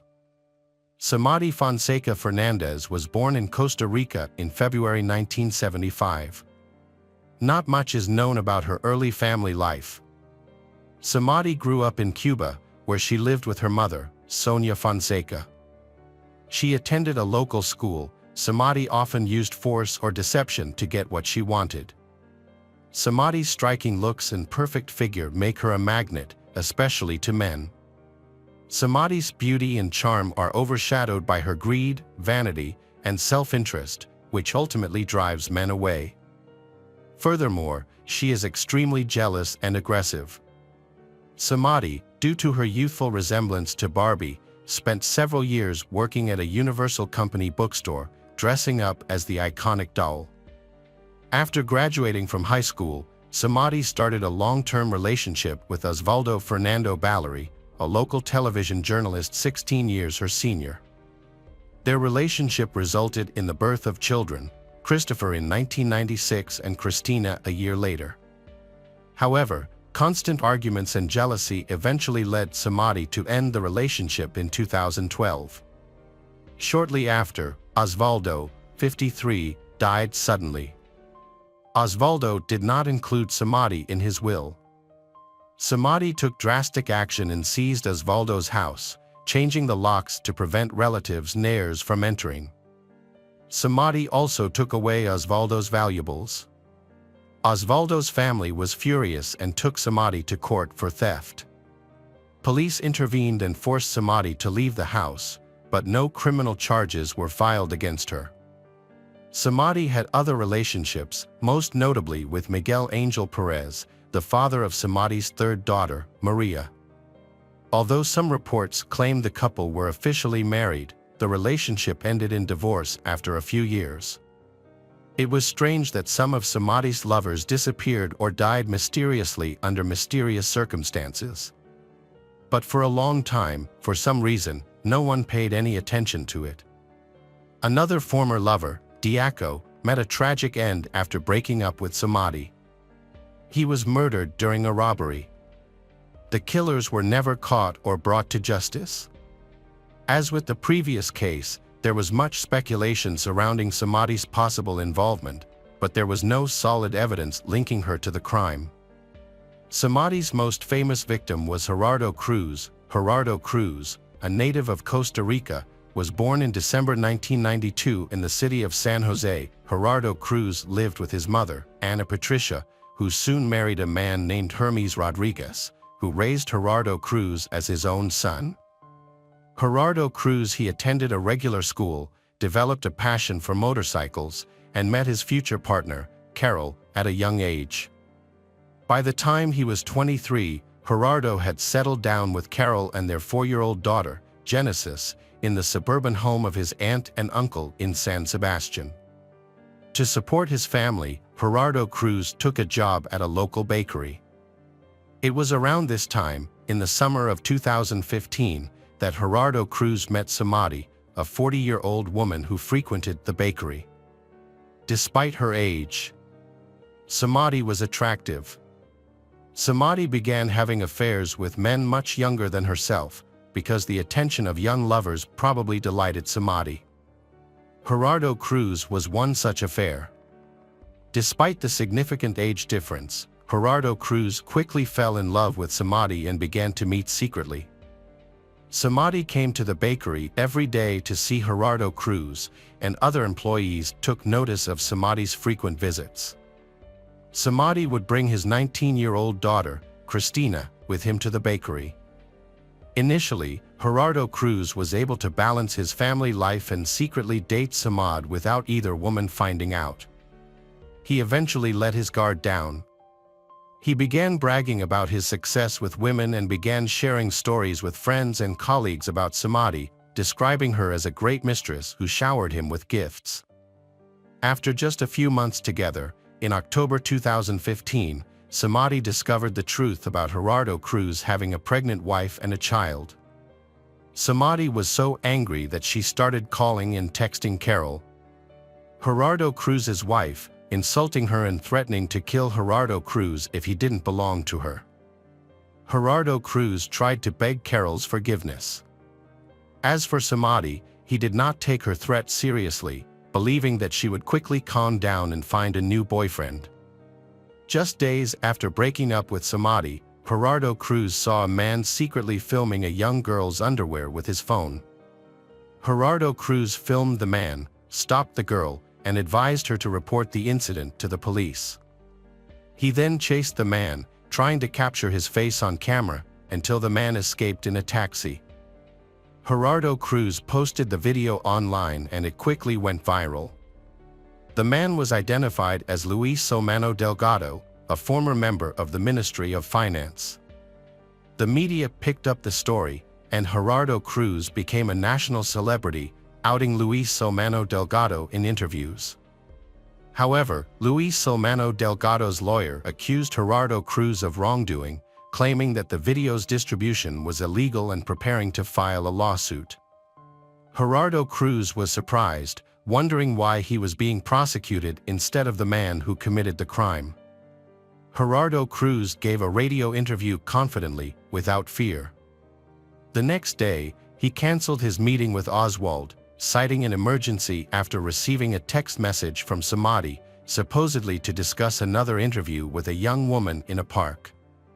Unsuspecting, Gerardo Cruz met with her, but instead of journalists, 2 men stole his bag, beat him, and stabbed him multiple times. Gerardo Cruz called Oswald when he was unconscious, and Oswald called the police and paramedics. Gerardo Cruz was taken to the hospital, where doctors fought to save his life for 42 days. Gerardo Cruz underwent numerous operations, but unfortunately, they were unsuccessful in saving his life. He passed away in the intensive care unit on November 19. Gerardo Cruz's funeral was attended by a large number of people who wanted to express their condolences to his family. The community came together to express their hope that the police would quickly apprehend the perpetrators and bring them to justice. Initially, the investigation explored multiple theories. The first was that Cruz was a victim of a robbery gone wrong. This seemed plausible, given that he was attacked in a park, his bag was stolen, and he was stabbed with a knife. The first theory is that Gerardo Cruz was the victim of a botched robbery, as he was attacked in a park, his bag stolen, and stabbed. However, Gerardo Cruz recently released a video exposing a nationally known former official, which has fueled another theory, that the attack was a revenge killing. The media speculated that the former official, Sol Mano Delgado, may have hired a hitman to silence Gerardo Cruz, who had tarnished his reputation. The murder has sparked widespread debate in the press. Police later identified and tracked down the two men. The footage was made public and shown repeatedly on news programs, with viewers encouraged to watch the footage closely. Soon after, the identity of one suspect was confirmed when he voluntarily surrendered to the police, cooperating with the investigation in hopes of receiving a reduced sentence. The investigation quickly identified several accomplices and organizers of the crime, Samadi and her daughter Cristina, thanks to information provided. Those involved, including taxi driver Ronald Archie, worker Cesar Chavez, a young miner, and Omar Costa, were arrested. The investigation revealed the roles and connections of all those involved in the crime through phone calls and text messages. Samadi was identified as the mastermind, who had carefully planned the murder for his daughter Cristina. They enlisted the help of friends Ronald Archie and Cesar Chavez to find two assassins to kill Gerardo Cruz and stage a robbery in the park at night. Omar Costa later joined the plot, tasked with ensuring Gerardo Cruz was present at the park. Samadi chose October 7th as the date of the massacre. Samadi kept in constant contact with all the suspects, assigning roles and ensuring everyone followed the plan. Furthermore, Samadi asked the participants to take an item from Gerardo Cruz as proof that the crime had been completed. The evidence against Samadi was a series of text messages outlining the murder plan and the roles of each participant in detail. The motive behind the crime was a case of jealousy. She had carefully planned the crime and even involved her own daughter, who assisted her in every step of the process. Both Samadi and her daughter were taken into custody immediately, and the possibility of releasing them on bail was ruled out due to concerns that they would attempt to flee the country. Their accomplices were also detained, except for Omar Costa, who was responsible for surveillance and was the youngest participant in the crime. As a minor, Omar Costa was handed over to authorities that specialize in handling juvenile offenders. The investigation took about a year and a half to complete, and the trial did not begin until December 2017. It was discovered that Samadi had a history of criminal activity. The verdict was not announced until January 23, 2018. According to the court decision, Samadi was sentenced to 30 years in prison. Her daughter, as well as Ronald Archie and Cesar Chavez, received 25 years in prison each. Omar Costa, on the other hand, who had been following the victim, was acquitted. Gerardo Cruz's family has received $140,000 in moral damages. After the verdict was announced, relatives expressed gratitude to the court for giving Gerardo Cruz's killers a fair punishment. Hi there, investigators. It's time to uncover the truth behind another case.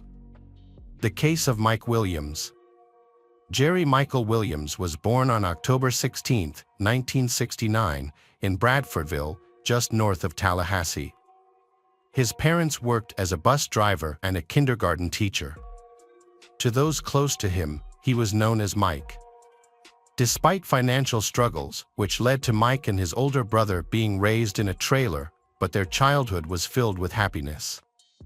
Furthermore, Mike's parents prioritized their son's education, setting aside money for their future instead of building a new home. Both boys attended North Florida Christian High School, where Mike excelled academically and socially. He served as student council president, played soccer, and actively participated in the Key Club. At 15, Mike developed a passion for duck hunting and met Denise Merrill, a cheerleader and council secretary. They began dating and formed a close bond. Their friends viewed Mike and Denise as a well-suited couple. During high school, Denise introduced Mike to Brian Winchester, and they became inseparable friends. Brian later befriended Kathy Thomas, and the two couples remained lifelong friends. After graduating from high school, Mike attended Florida State University, where he studied political science and urban planning. Denise and Mike graduated together, with Denise becoming a public accountant and Mike pursuing a career as a real estate appraiser. Mike was a hardworking individual who consistently put in 15-hour days, which ultimately led to his rapid career advancement. His personal life also flourished, as he married Denise in 1994. Around the same time, his friend Brian married Kathy. The two couples remained close friends. Mike was deeply devoted to his wife and worked tirelessly to provide for their family, exhibiting remarkable enthusiasm and dedication. At 31, Mike Williams was thriving as a real estate appraiser, earning nearly $200,000 annually. He and his wife lived in a small upscale neighborhood on the east side of town, and welcomed a daughter, Ensley, in 1999.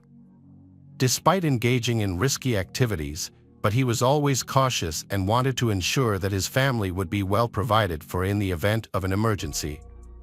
He turned to his best friend, Brian, an insurance agent, to purchase 2 insurance policies, one for $250,000 and another for $500,000. After his father's sudden death in 2000, Mike felt a strong need to secure his family's financial future, so he turned to a friend for help again.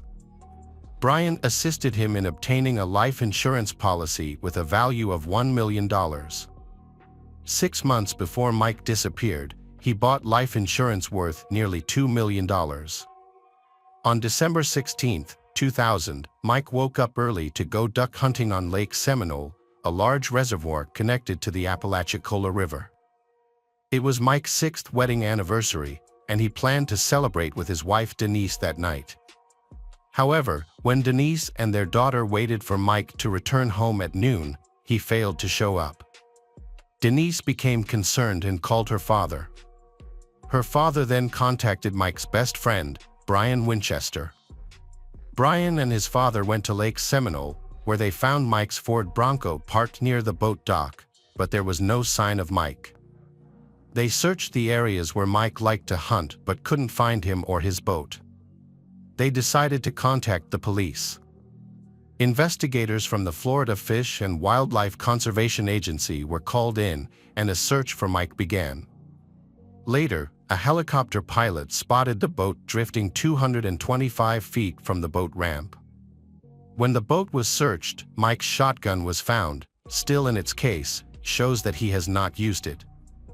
The search operation shifted from rescue to recovery. Locals believe the area was once an orchard before the 3 rivers were dammed to create the lake.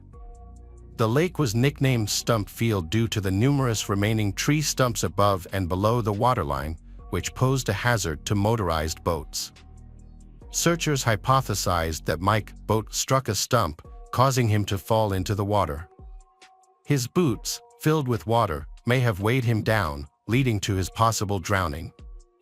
Additional agencies, including a dive team from Montgomery, Alabama, and the Jackson County Sheriff's Office, joined the search. Despite a thorough search, but no signs of Mike were found. As the days passed, the operation transitioned from rescue to a body recovery mission. Search teams used probe poles to scour the lake's bottom, and service dogs were brought in to assist. 10 days after, a hunting hat with a camouflage pattern was found, but there was no evidence connecting it to Mike. Officials from the Florida Fish and Wildlife Conservation Agency speculated that Mike might have been consumed by alligators, which were abundant in the lake. The Florida Department of Law Enforcement found no evidence of foul play, reinforcing the theory that the incident was accidental. After a 5-week search, the effort to find Mike was halted. The following day, Denise organized a memorial service for her husband. Although Denise seemed to have accepted Mike's departure, his mother still found it difficult to accept. 6 months later, in June 2001, a fisherman discovered a pair of boots floating in the lake. A dive team searched the area and found a hunting jacket and a working flashlight on the lake floor. Inside the jacket pocket was Mike's hunting license, complete with his name and signature. The discovery raised several questions. Notably, neither the jacket nor the boots showed signs of an alligator attack, such as teeth marks. Additionally, none of the items appeared to have been in the water for 6 months, as the boots were not slimy. A week after the discovery, Denise's lawyer petitioned the court to declare Mike dead, citing the found items as evidence. The lawyers suggested that aquatic life, including alligators, might have consumed Mike's body entirely. The court approved this, and a death certificate was issued, stating that Mike died on December 16, 2000, due to accidental drowning while duck hunting on Lake Seminole. Mike's body was never recovered. Mike's mother, Cheryl Williams, continues to search for her son, although this causes tension in her relationship with Denise. Denise demanded Cheryl stop searching and accept reality, threatening that if she continued, she would never see her granddaughter again. Cheryl refused to give up. She was determined to find Mike. Her perseverance ultimately led to the reopening of the investigation into Mike's disappearance. It took Cheryl 3 years of tireless efforts, including making phone calls, putting up signs, writing to the governor of Florida, compiling evidence, and contacting reporters, to convince law enforcement officials to open an investigation into Mike's disappearance. Cheryl later revealed that her contacted Matthew Oresco, an expert on alligators.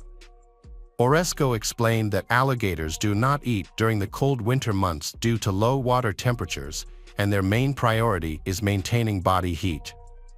Temperatures as low as 14 degrees make alligators uninterested in food. Additionally, according to Oresco, alligator attacks always leave behind forensic evidence. 3 years later, Cheryl convinced law enforcement to dismiss the alligator theory and start a formal investigation into her son's disappearance. New discoveries regarding the behavior of alligators prompted a re-examination of the case. Evidence from interviews and data suggested that Mike's death was not an accident. Former investigator Ronnie Austin stated, "My instinct tells me Mike did not die in Lake Seminole, and that's what most law enforcement agencies working on this case agree on." Austin worked on Mike's case at the 2nd District State's Attorney's Office. The Florida Fish and Wildlife Conservation Agency initially handled the case as a missing hunter incident. They dedicated 735 hours to searching a 10-acre area of the lake for Mike's body, but surprisingly they did not find any signs of crime. Years later, those involved in the search, including police officer David Arnett, who was present at the scene, expressed that several things seemed unusual from the start. Firstly, it was unusual for Mike to hunt alone. Additionally, his truck was found in an undeveloped area, which would have required him to drag the boat through mud, rather than using the nearby concrete boat launch that he typically used. The severe storm that night should have pushed the boat towards the east shore, but it was instead found on the west shore. Additionally, the boat's motor was not running, yet it was still full of gasoline. If Mike had been operating the boat and fallen out, the boat would have continued to float in circles until it ran out of fuel. Law enforcement initially believed Mike's death was a simple drowning, but they later began to suspect foul play. However, by that time, the crime scene had already been trampled by numerous volunteers and searchers.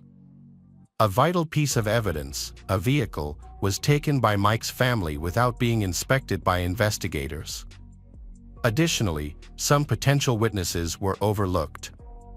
Denise and Brian were identified as suspects when investigators found out that Brian had just gone through a divorce from his previous wife, Kathy, and then quickly married Denise.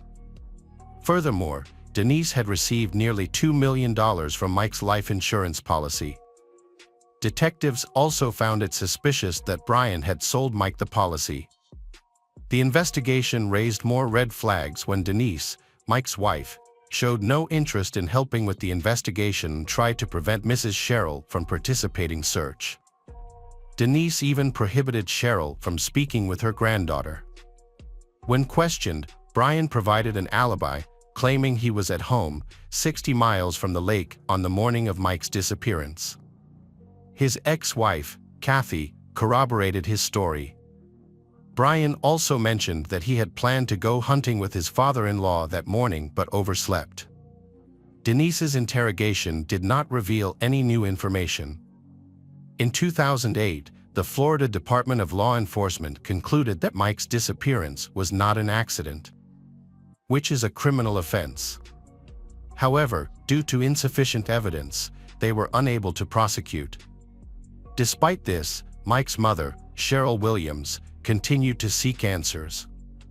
The case was featured on the Discovery Cable channel in 2011, but Cheryl became increasingly frustrated with the Florida Department of Law Enforcement, feeling that they were either incompetent or uninterested in solving the case.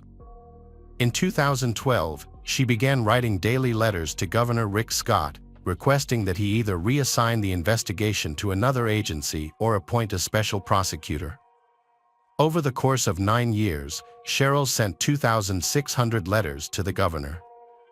Meanwhile, Denise and Brian's marriage was deteriorating.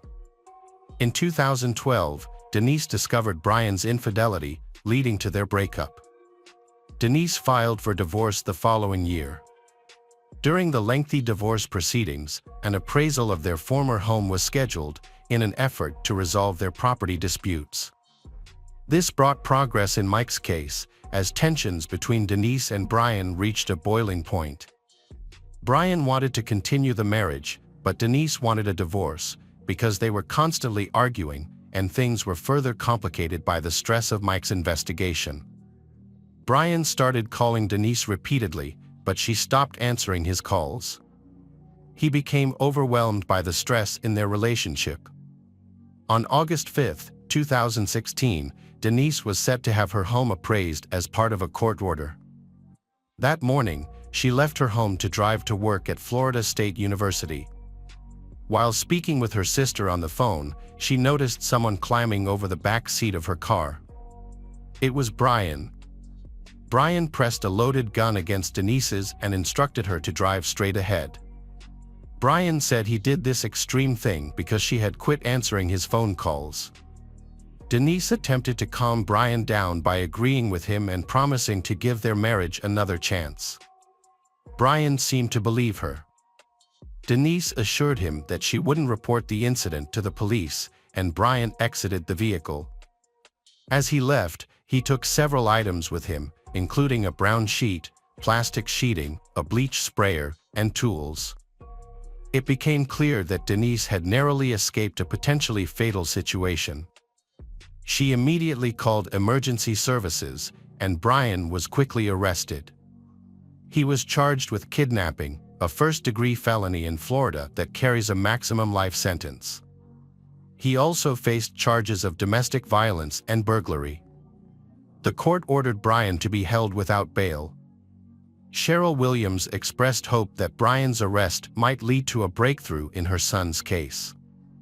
Cheryl shared with the New York Daily News, Brian did not want Denise to keep all that money for herself. Cheryl hoped Brian will reveal what really happened. And ultimately, Brian did share what had transpired. Brian managed to negotiate a very favorable deal with the prosecutor, avoiding a life sentence, and then began telling his story. He explained that it all started when he discovered a note in Kathy's purse, revealing that she was cheating on him. This sparked a desire for revenge in Brian. Around that time, Brian and his friends, including Denise and her husband Mike, would often go to bars and concerts together.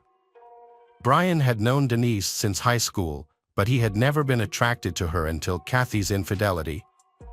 His perspective on Denise changed after being cheated on. In October 1997, Brian and Denise started an affair.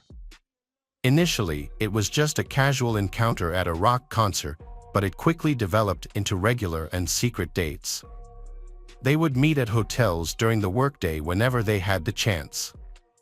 Brian made it clear that he did not want to divorce Kathy, and Denise was adamant that she would never leave her husband Mike, as she cared deeply about public opinion and did not want to risk losing custody of her daughter. As their relationship progresses, it deepens and they begin to consider themselves a couple, often exchanging gifts and writing romantic letters to each other. They realized they couldn't continue living like this, as they couldn't bear to be apart. However, Denise did not think about getting a divorce because she wanted people to think she was a good and moral person. Around this time, Mike had a near-death experience in a hunting accident, and Brian saved his life. This gave Denise a ray of hope that they could get out of their current situation. After negotiating the deal with the prosecutor, Brian revealed that in the year 2000, he and Denise started discussing the possibility of Mike and Kathy dying. Denise wanted to make it look like an accident rather than a murder. After considering various options, Brian and Denise planned to fake a boating accident. This would allow them to collect the maximum amount from Mike's life insurance policy before it expired at the end of December 2000. They devised a plan, and Brian invited Mike on a hunting trip to a spot on Lake Simal's shores, telling him to bring his wading boots. The boots were crucial, as it was believed that wearing them would lead to rapid drowning if Mike fell overboard. However, when Brian pushed Mike into the water, the plan didn't unfold as expected. Instead of sinking, Mike grabbed onto nearby stumps and began wading towards the shore. Brian was in a state of panic. He didn't know how to handle the situation. Mike was loudly calling for help, and Brian felt overwhelmed. In his panic, Brian grabbed his shotgun and shot Mike in the head without thinking. The plan had gone terribly wrong, and now Brian had to cover up the incident. Time was running out because he had to go home and prepare for a hunting trip with his father-in-law. Since no one knew Brian was at the lake with Mike, he decided to return home and pretend he had overslept. He drove back, hoping to find his wife, Kathy, still asleep. Brian entered the house quietly, finding Kathy asleep and his phone on the floor. He went to bed, called his father-in-law to apologize, and began creating an alibi for himself. Meanwhile, he hid Mike's body. Denise didn't know what really happened when Mike went missing. Brian attempted to confess to her, but she refused to listen. She preferred to believe that Mike's disappearance was an act of God, allowing her to move on with her life. According to Brian, he and Denise made a promise to each other to keep the truth hidden forever. Denise and Brian claimed that Mike's death was necessary because they couldn't live together. They stated that the life insurance payout was just an added benefit. Brian would later testify in court. However, investigators discovered that Brian had planted evidence, including a hat, boots, flashlight, and license, to mislead searchers and create false evidence to declare Mike dead, allowing Denise to collect the insurance. Denise received around $2 million, including Social Security and other benefits. On May 8, 2018, Denise was charged with first-degree murder, conspiracy, and accessory to a felony, carrying a life sentence. She pleaded not guilty to all charges. In February 2019, Denise was sentenced to life in prison. 5 months later, her daughter Ansley received Mike's assets and insurance payout. Denise appealed the conviction and life sentence in January 2020. Her attorney arguing before the Florida First District Court of Appeal that there was no evidence of her direct involvement in the murder. In November 2020, Denise's murder conviction was overturned. However, her 30-year sentence for conspiracy to commit murder was upheld, and she is currently serving her sentence at the Florida Women's Reception Center. Denise is expected to be released when she is 78 years old. Brian was transferred to the Madison Correctional Institute in Florida to serve the remainder of his sentence. He is scheduled to be released on July 30, 2036, when he will be 67 years old. Ansley, Mike and Denise's daughter, maintains her mother's innocence and blames Brian. Ansley has refused to speak to the media about the case and personal life. According to Cheryl and Nick, Ansley's uncle, they have been unable to reconnect with Ansley. Cheryl expressed her sorrow, stating that she has not only lost her son but also her connection with her granddaughter. Everyone, thanks for returning. Let's unravel another perplexing mystery. The case of Ellen Greenberg. Ellen Greenberg was born in June 1993 in New York to Santa and George Greenberg. She is an only child and grew up in a loving environment. During her high school years, she was very active in sports. Ellen was very sociable and also did well in her studies. After finishing high school, she attended Pennsylvania State University. However, when she started working in her field, Ellen realized that it was not her true passion. While working, Ellen also enrolled in a correspondence course at a teacher training academy. A few years later, she successfully completed her degree and moved to Philadelphia, where she became a junior high school teacher at a local school. Ellen's life was going well. She truly enjoyed working with her students. During this time, Ellen began a relationship with a young man named Samuel, also known as Sam Goldberg. He came from a wealthy and prominent family. Samuel's parents owned a large business and his uncle was known as one of the best lawyers in the state. Ellen and Samuel met at a party in 2009 through friends and quickly developed feelings for each other. Their relationship quickly developed and they later decided to live together. In 2011, Samuel proposed to Ellen with a diamond ring. The happy couple began planning their wedding, scheduled for the spring of that year. In January 2011, Ellen went to work at school as usual, but around noon, a strong wind and snowstorm caused classes to be canceled and both students and teachers were sent home. Ellen returned to her apartment, and then suddenly, Samuel also returned home. At 5 p.m., Samuel decided to go to the gym in their apartment complex. Samuel was gone for less than an hour, but when he returned, he found the apartment door locked from the inside and could not be entered. Samuel knocked loudly on the door and called Ellen's name. He then tried calling and texting Ellen, but there was no response. Samuel went down to the first floor to ask the security guard for help. Samuel explained the situation and asked the guard to open the door first. But the guard said that it was against his rules because he could not leave his post. Samuel then returned to his floor. He banged his shoulder on the door and on his first try, he broke the latch. It was very quiet inside. When he entered the kitchen, he saw a horrifying scene of Ellen lying on the floor, leaning against the cupboard door, her body stabbed multiple times and her clothes soaked in blood. Samuel quickly called an ambulance. When asked to check Ellen's pulse, Samuel hesitated and kept wondering if he really needed to do so. After a moment of silence, Samuel suddenly said that there was a knife protruding from Ellen's chest.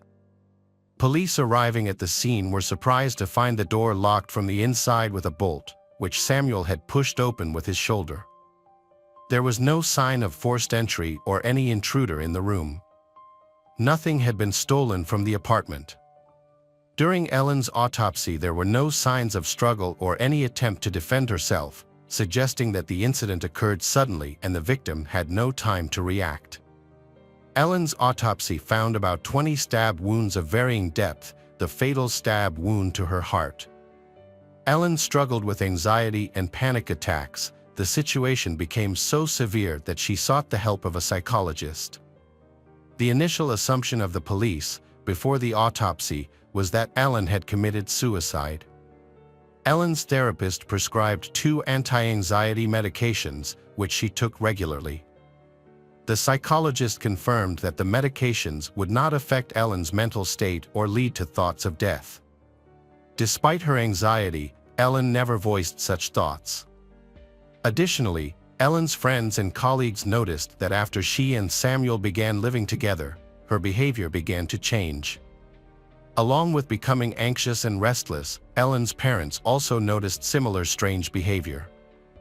3 weeks before the tragedy, Ellen told her mother that she wanted to quit school, give up everything, and move back in with her parents. Her mother was surprised by this and assured Ellen that she could come home at any time. After the couple moved in together, Samuel began to act violently toward Ellen, leaving her fearful and reluctant to speak up. Ellen's psychologist noted that Ellen had difficulty expressing her feelings and experiences. It seemed as though she wanted to reveal something important, but fear held her back. The lack of care in the examination of the crime scene and body, as well as the subsequent investigation, was astonishing. Many important details, events, and evidence were overlooked or lost, making it impossible to reconstruct the full details of the incident. Initially, there were no defensive wounds on Ellen's hands. Many bruises were found on her body, and the degree of healing suggested that they had occurred several weeks ago. Samuel claimed that these injuries could have been caused by playing sports. However, Ellen's parents said that their daughter had not been to the gym or the playground for quite some time. Soon after the investigation began, the possibility of suicide was raised.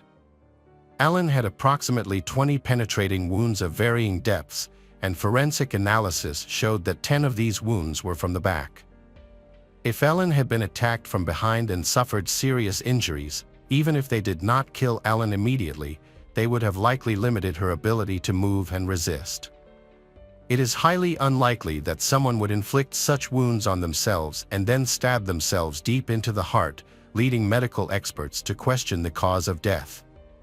The investigation still did not result in criminal charges. As there was no trace of a stranger in the apartment, nor any sign of self-defense. Although the victim's wife or partner is often the prime suspect in these cases, Samuel was never a suspect. No charges were ever brought against Samuel, and he was only questioned at the police station on the day of the incident, along with his uncle, a prominent lawyer. The events of that day were reconstructed entirely from Samuel's account, which was sometimes unclear. But he attributed his confusion to stress. Neighbors reported only that they heard knocking and screaming from Samuel when he could not get into the apartment and was trying to call Ellen. Samuel claimed that he asked a security guard for help, that the security guard accompanied him down the stairs, and that the security guard witnessed Samuel kicking down a door. However, the security guard denied this claim, claiming that he never left his post. Regardless, the police did not look into the matter further, considering it irrelevant. Only a surveillance camera leading to the gym was examined, which showed Samuel walking toward the gym and then returning. Samuel may have escaped by another route and then returned to the gym the same way. However, his alibi was not investigated, and witnesses who confirmed that Samuel was working out were not sought. The police officer who responded to the call noticed that Samuel was acting unusually, even though he was screaming and crying loudly. The expert suspected that he was faking his panic and anxiety. Importantly, before calling the police, Samuel contacted his parents and his uncle, a lawyer. His uncle arrived at the apartment before the police arrived to give a statement. Samuel went to the police station with his uncle. Furthermore, the next day, Samuel returned to the sealed apartment with his uncle to retrieve some personal belongings. Samuel took 2 laptops, a phone, and a tablet from Ellen. A few days later, the police decided to examine the devices and discovered that their search history included topics related to suicide. When the police arrived at the scene, they conducted only a preliminary examination and concluded that Ellen had committed suicide. Despite new information that later emerged, the police refused to change their verdict. The sequence of the injuries remains unclear, but it has been confirmed that the final wound was to the heart. The medical examiner found this odd and decided to investigate further. They sent a sample of Ellen's spine to a specialist who could assess the condition of the spinal cord. If the spinal cord was damaged, it would indicate that Ellen was paralyzed and could not have stabbed herself in the heart. Soon after, the police suddenly changed their minds and stopped the investigation, stating that, according to the report, there was no spinal cord injury. However, this conclusion was not added to the case file.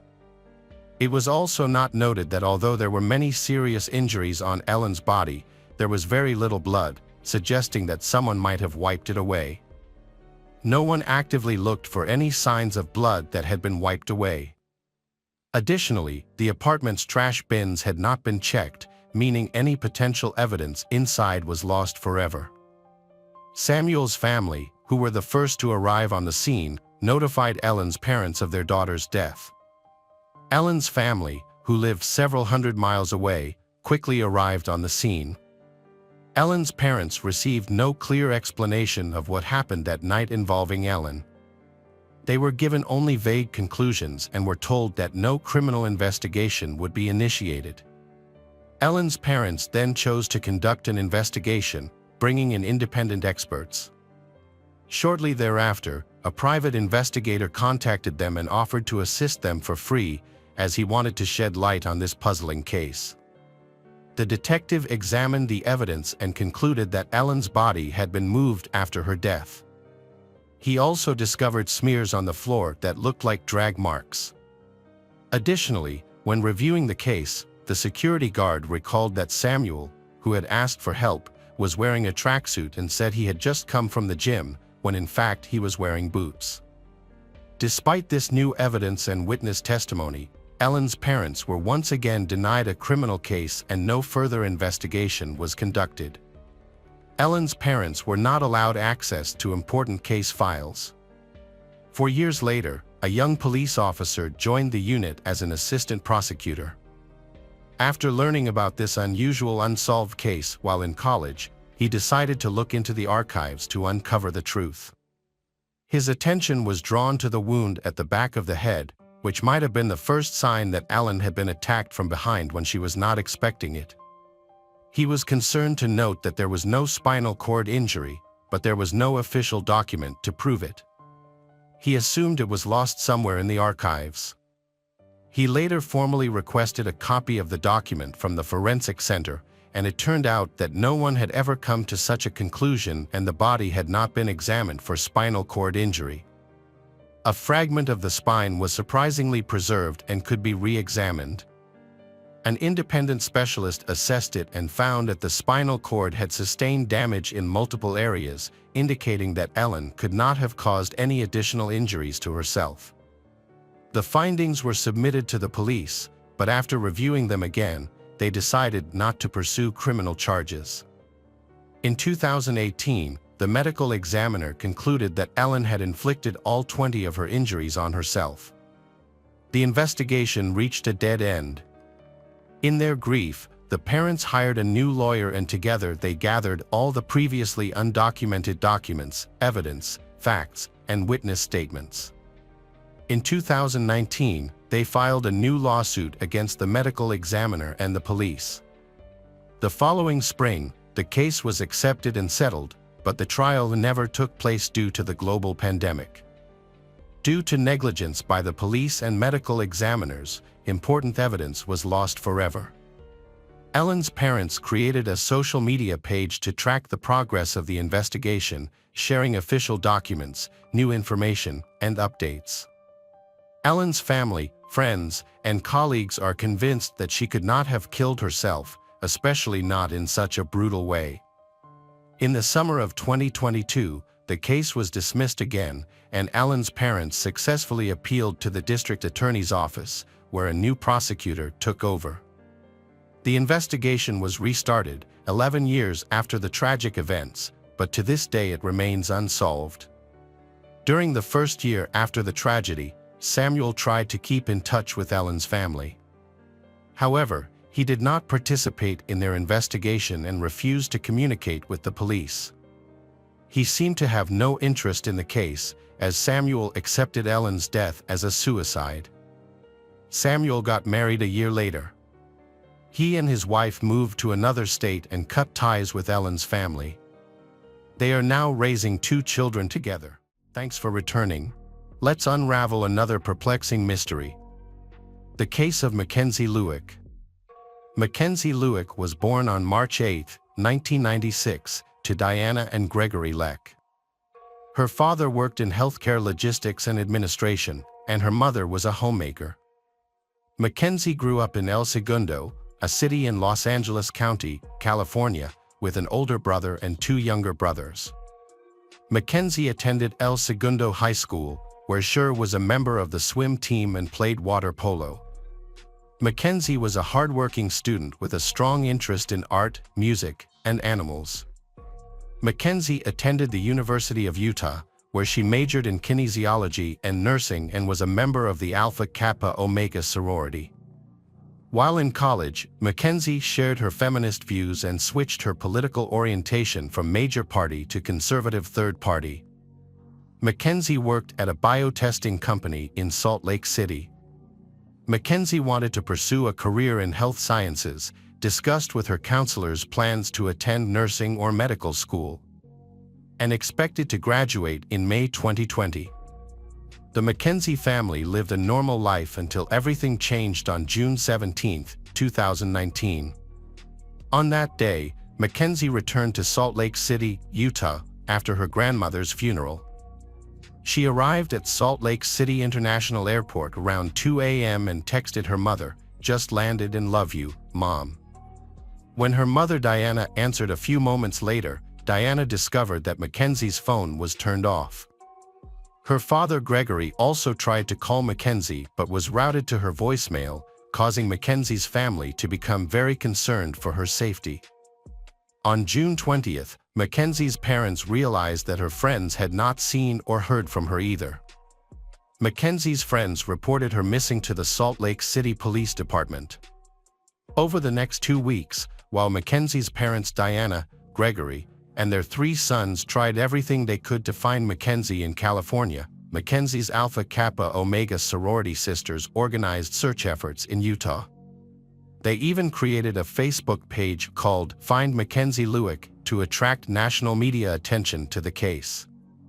As police searched for clues about Mackenzie, they discovered video footage of Mackenzie at the airport. She was then picked up by a Lyft driver and taken to Hatch Park in North Salt Lake, about 13 miles away.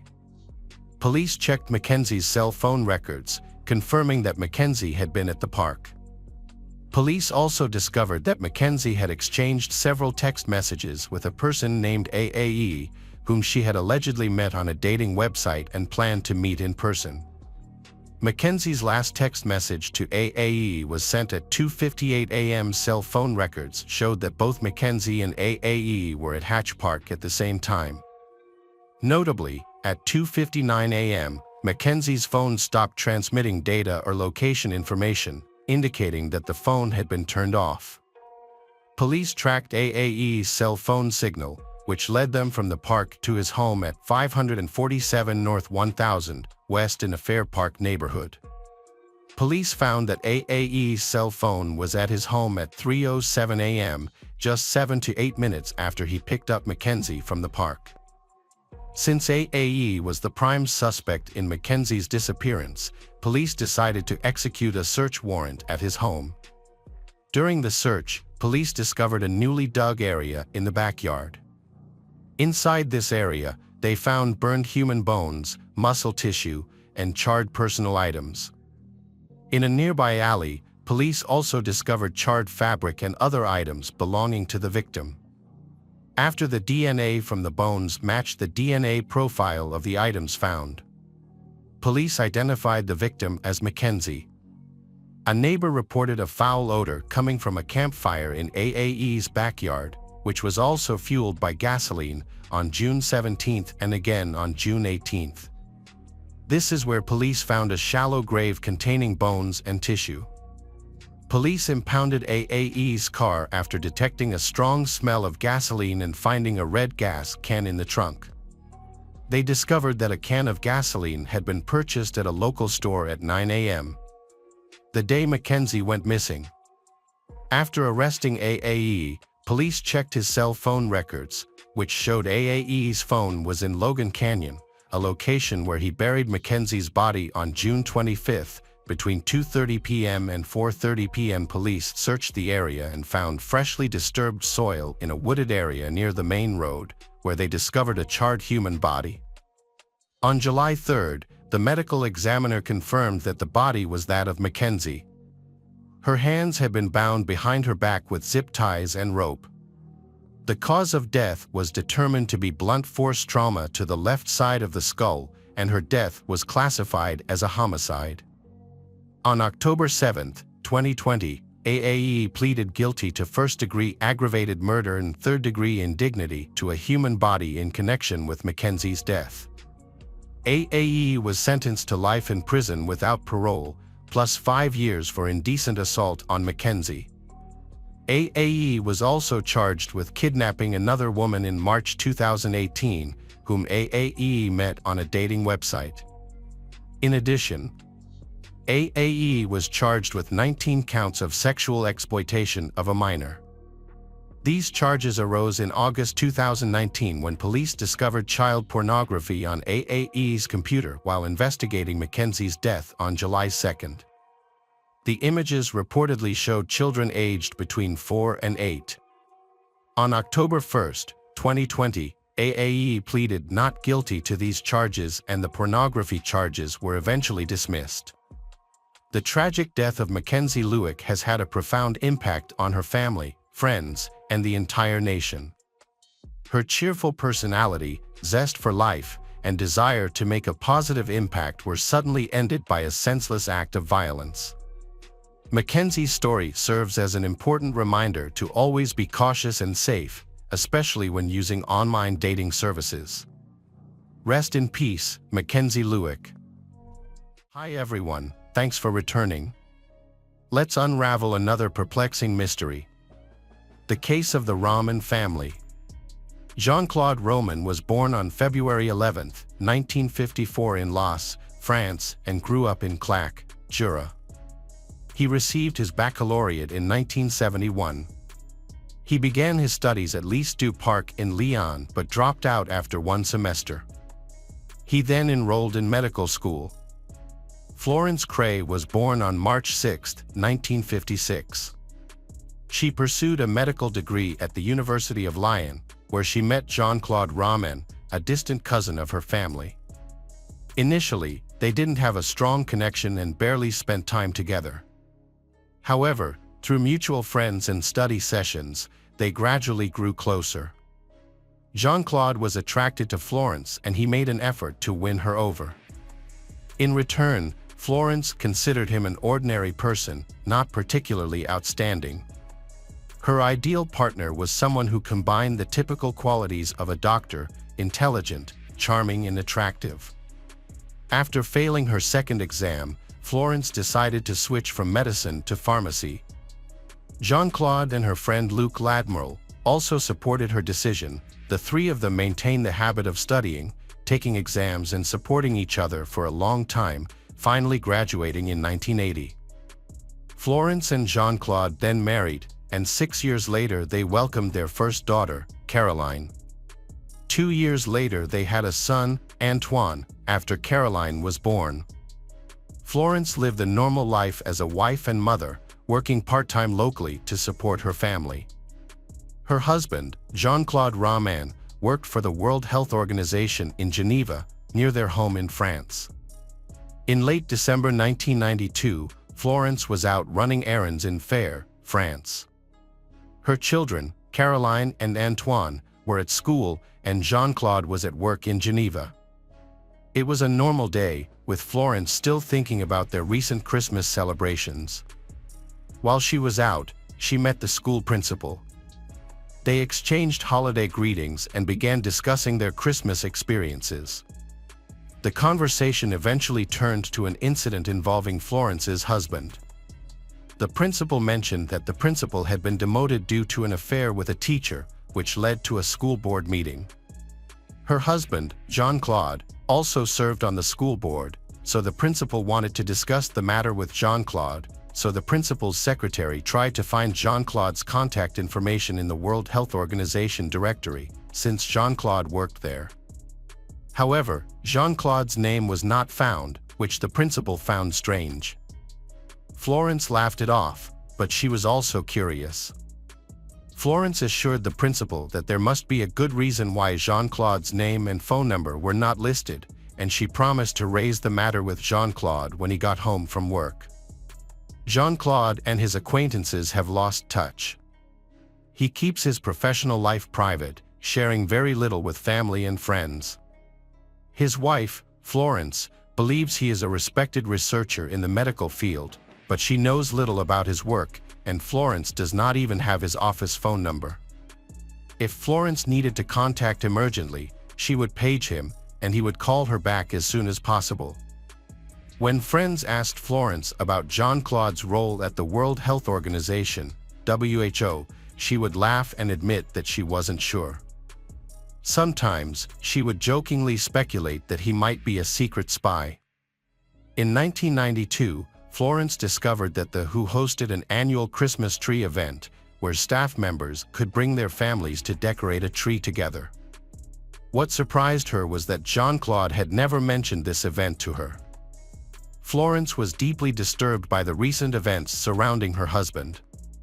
First, the school president revealed that her husband was not listed in the WHO directory, despite his claims of working there. Then, she discovered that a significant family event had taken place at his workplace over a decade ago, which he had never mentioned to her. These discoveries likely weighed heavily on Florence's mind. However, during the holiday season, Florence's brother visited the family and noticed a profound sadness surrounding Florence. As the new year, 1993, began, Florence and Jean-Claude spent time together, going shopping. During their outing, Florence insisted that Jean-Claude buy himself a new suit. On January 5th, Jean-Claude withdrew a total of 2,000 francs from 2 different ATMs. He then gave 500 francs to a homeless person he met before going to a gun store. At the gun store, Jean-Claude purchased tear gas canisters, cartridges, a silencer for a .22 caliber rifle, and a stun wand. Jean-Claude returned home, however, on January 11th at 4 a.m., a frantic call was made to the fire brigade, reporting a fire at the house. Garbage collectors on their early morning rounds discovered the house on fire and immediately alerted the fire brigade. The firefighters rushed to the scene and began extinguishing the flames. While they were working, they noticed someone moving in the upstairs bedroom window, indicating that the person was seeking help. Medical personnel were called, and the person, who was Jean-Claude, was rescued from the burning house. After being rescued, Jean-Claude was found unresponsive and in shock. Paramedics immediately attended to him, and he was taken to the hospital, where he eventually fell into a coma. The fire was quickly extinguished, allowing first responders to enter the premises. A family friend, Dr. Luc Ladmiral, was called to the scene and was met with the devastating sight of the charred remains of Antoine, Caroline, and Florence being carried out on stretchers. When a household fire results in fatalities, the police typically launch an investigation to determine the cause of the fire and rule out any potential criminal activity. In this case, due to the significant loss of a prominent doctor's family, law enforcement authorities began an investigation into the tragic fire at the Roman residence. During the examination of Florence's remains, the medical team found evidence of blunt force trauma to the back of her skull, which raised suspicions and sparked an investigation. Further examination revealed that Florence did not die from the fire, but from the blunt force trauma. The examination of the children also yielded a disturbing discovery. Caroline and Antoine did not die in the fire, but were shot hours before the fire started. This new information indicates that the cause of death occurred before the house caught fire. As a result, the police have opened an investigation into the suspicious deaths of Florence and her children. However, Jean-Claude is in a coma and unable to provide any information, so the police have to look for other leads. Florence's home became a crime scene and police began interviewing relatives, acquaintances, and neighbors to find out what had happened to the family. As part of the investigation, police also contacted Luc Ladmiral, the doctor who witnessed the victims being taken from the scene. Luc had no idea what was going on, and Luc had no clue who the Florence family had enemies when asked by the police. Luc still couldn't think of anyone who might want to harm them. However, Luke was asked to come in for questioning again a few days later. During this questioning, the police asked Luke about the family's relationships and any recent events that might have led to the fire. After a thorough questioning, the police still couldn't find any reason to believe that the family had any enemies or that anything unusual had happened before the fire. The investigation then turned to Jean-Claude, and what they discovered was horrifying. Jean-Claude had never actually worked for the World Health Organization, nor had he ever lectured at the University of Dijon.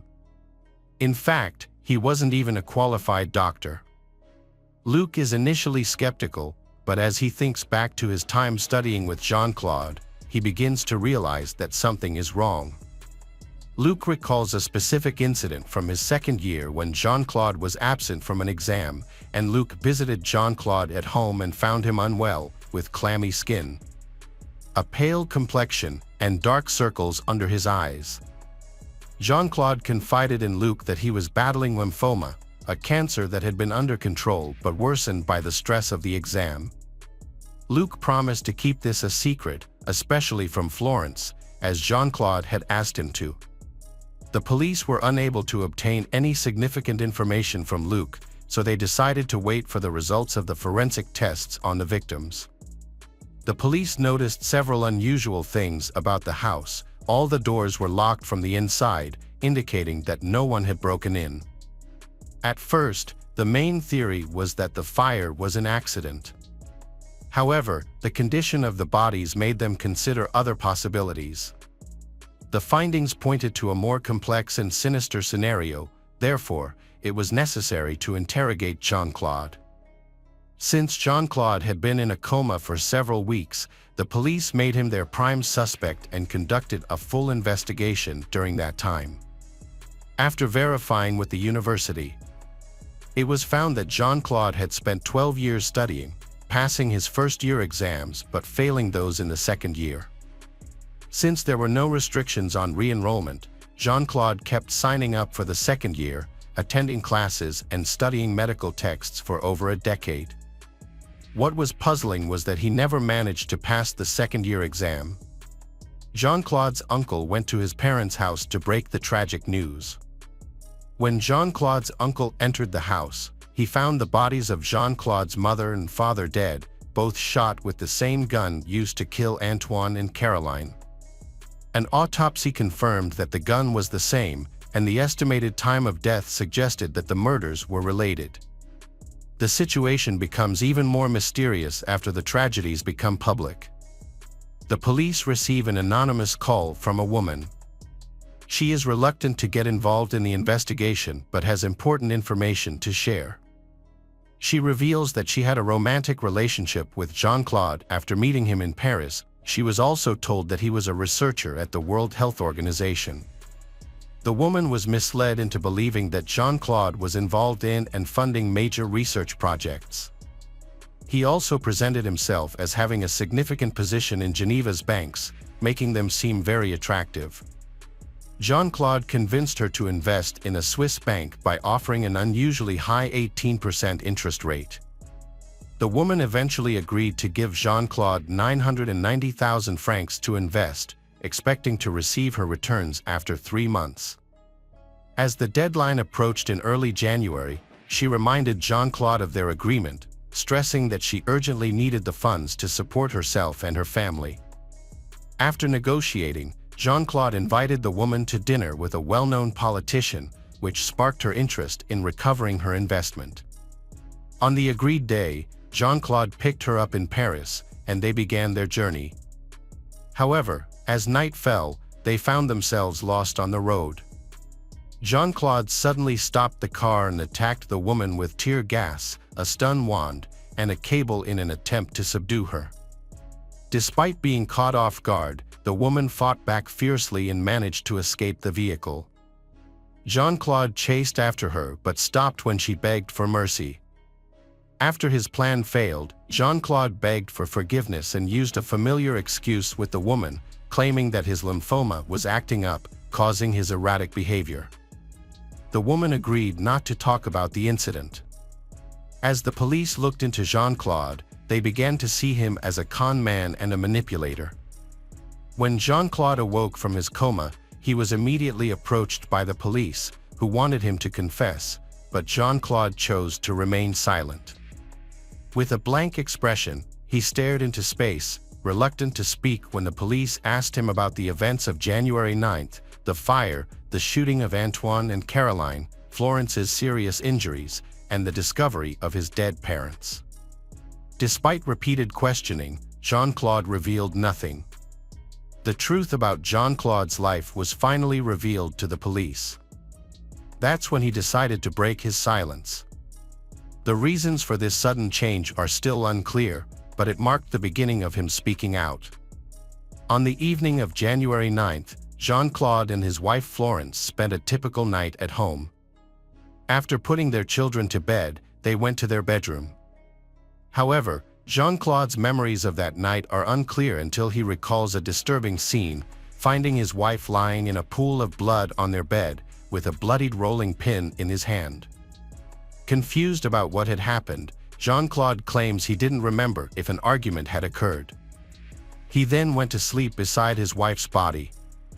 The next morning, he woke up and prepared breakfast for their children, Caroline and Antoine.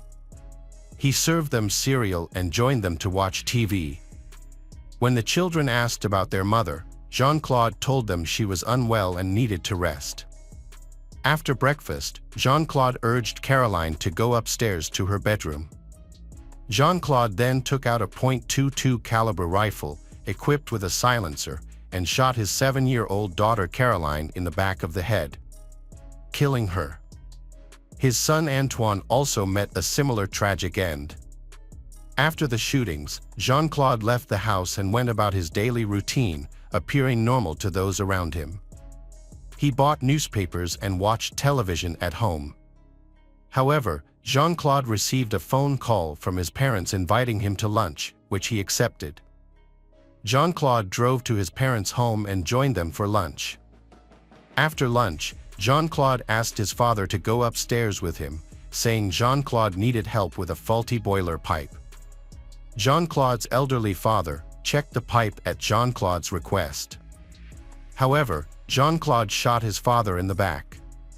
He then went downstairs to his mother and shot her. Before leaving, Jean-Claude also shot the family dog. During the trial, when questioned about this, Jean-Claude showed a hint of remorse. Overcome with emotion, he broke down in tears, explaining that the dog was cherished by his children and reminded him of Caroline. This moment led Jean-Claude to decide to return home and take his own life. But his plan did not go as intended. Jean-Claude's former lover gave him 990,000 francs for an investment scheme, which he used to support himself. Jean-Claude told many people, including Florence's relatives and family, about the high returns from his investments, and they trusted him because they knew him. Jean-Claude gradually amassed a large sum of money from those who trusted him. To avoid detection by the tax authorities and others, Jean-Claude transferred the money to accounts in his own name in Geneva. Meanwhile, Jean-Claude managed the family finances, keeping his fraudulent activities a secret from Florence. Eventually, the inevitable happened, and it was time for Jean-Claude to face the consequences of his actions. As expected, those who had invested with Jean-Claude began to demand their money back, along with the promised returns. Despite having amassed over 2 million francs, Jean-Claude spent it all as soon as he had it to cover immediate expenses, leaving Jean-Claude with little to no savings. The inevitable day came when Jean-Claude had to confess the truth to Florence and the others who had entrusted him with money. Jean-Claude could no longer maintain the lie he had created. Feeling trapped and overwhelmed, he believes that ending his family's lives is a way to protect them from the consequences of his fraud. Jean-Claude then plans to commit suicide to avoid facing the reality of his situation. On June 23, 1996, Jean-Claude's trial began.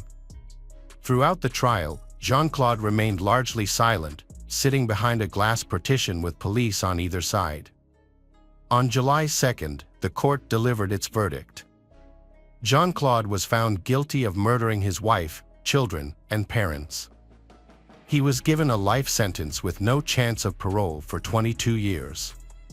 After serving time in prison, Jean-Claude claimed to have become a devout Christian and expressed remorse for his actions. In 2019, Jean-Claude requested to be released from prison to live in a convent, where he could spend the rest of his life in repentance. The judge agreed to Jean-Claude's request. Welcome back, detectives. Let's dive into another horrible case. The case of Els van Doren. Els van Doren was a 38-year-old Belgian woman married to Jan de Wilde, a jeweler. Together, they had 2 children, Vincent and Carol. Although he worked in his family's jewelry store, Els van Doren's real passion had been skydiving. She initially took up the sport with her husband in 1994, but she quickly overcame his interest as her passion for skydiving grew. Els van Doren was an experienced skydiver with 2,300 jumps. Every weekend and holiday, she spent time skydiving. In 1998, she began formation jumping, and in 2001, she became a member of an all-female skydiving team called the Divas. The team competed at the World Skydiving Championships in 2003. However, Els van Doren had to leave the team in 2004 due to a herniated disc. After recovering, Els van Doren decided to skydive more for fun than for competition. She joined the Zwartberg Parachute Club, where she met a fellow skydiver and close friend, Els Babs Klotmans, who was 26 years old and a school teacher. To avoid confusion within the club, Els van Doren suggested the nickname Babs for her young friend. Both women were acquainted with Marcel Summers, a member of the Zwartberg Parachute Club. As Els van Doren, Babs, and Marcel became acquainted, Els van Doren found herself developing a strong relationship with Marcel, which eventually became a romantic relationship. Even though she was married, Els van Doren was able to keep her relationship with Marcel a secret because her family was used to her spending weekends at the skydiving club. She often visited Marcel's apartment on weekends without arousing her husband's suspicion. What Els van Doren didn't know was that she not only shared a name with Babs, they also shared a man, Marcel. Unbeknownst to both Els van Doren and Babs, Marcel had been secretly hooking up with both of them, devising a plan to manage his time with each of them. Friday was for Babs, while Saturday was for Els van Doren. This arrangement worked for Marcel for a while, but it didn't last long.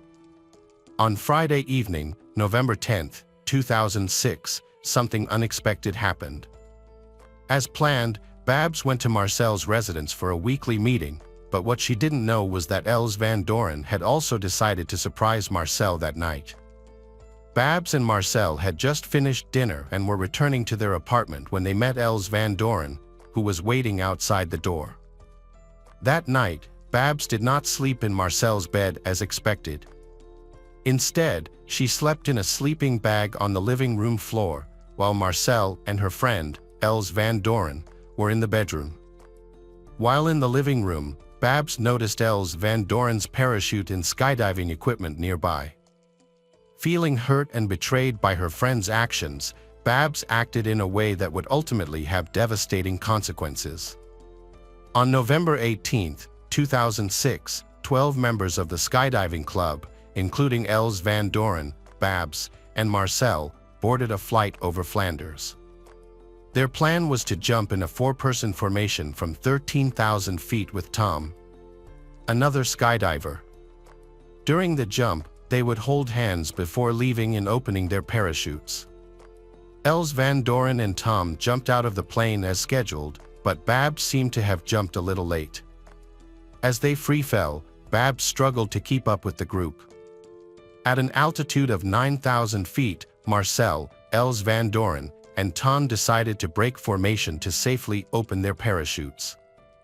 That's when they realized something serious was going on. Els van Doren's parachute wouldn't open when she pulled the rope. Remaining calm, Els van Doren recalled her emergency training and remembered a previous experience where she had successfully deployed her reserve parachute after the main parachute failed.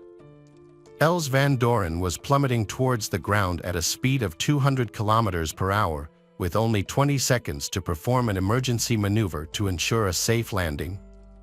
Despite her best efforts, pulling the reserve parachute cord had no effect and the parachute could not open. In a state of panic, Els Van Doren continued to pull both the main parachute rope and the backup parachute rope. But nothing happened. Marcel, at an altitude of 800 meters, witnessed Els Van Doren's desperate struggle from afar. He was 300 meters above Els Van Doren, who was only 500 meters above the ground, and he knew something was wrong because her parachute had not opened. However, he was powerless to intervene and could only watch in horror. In a last-ditch effort, Els Van Doren tried to untangle her parachute in hopes of activating it, but it was too late. Her life ended. Meanwhile, in Upavbeek town, a woman was drying laundry in her garden when she heard a loud noise. She looked up and saw a person falling from the sky with a parachute, heading straight for her garden. This sight was not unusual as her house was located near a skydiving club and its landing strip. She suddenly noticed a piece of white cloth stuck to her bush. When she got closer, she saw a person lying in the bushes. She immediately called her husband, who was working in the garden, and they quickly called emergency services. Meanwhile, Marcel had landed safely and was desperately searching for Els Van Doren. He spotted an ambulance and followed it to the scene where Els Van Doren had landed. As he rushed towards her, he was restrained by the emergency team so they could work. Despite their efforts to resuscitate her, Els Van Doren died. Marcel emphasized that Els Van Doren's parachute was inoperable, pointing out that it was unusual for both the main and reserve parachutes to fail to open. He then contacted Els Van Doren's husband, Jan, to tell him the news. Jan rushed to his wife's side, while Tom and Babs returned to the skydiving club to break the tragic news to the other members. The news was heartbreaking. Babs was overcome with grief, falling to her knees and crying in pain. Els Van Doren's husband, Jan, went to the skydiving club to pick up her belongings. When he arrived, he met Babs, who offered to help him. However, Jan found it strange that Babs seemed to stand still with a strange grin on her face. She walked towards the dressing room with Jan following, but then suddenly locked the door, leaving Jan outside. After a long wait, Babs finally walked out carrying Els Van Doren's belongings. At the scene of the accident, police found Els Van Doren's parachute and helmet. The helmet had a camera that recorded her final jump. An autopsy was performed to see if Els Van Doren's death was caused by any internal cause.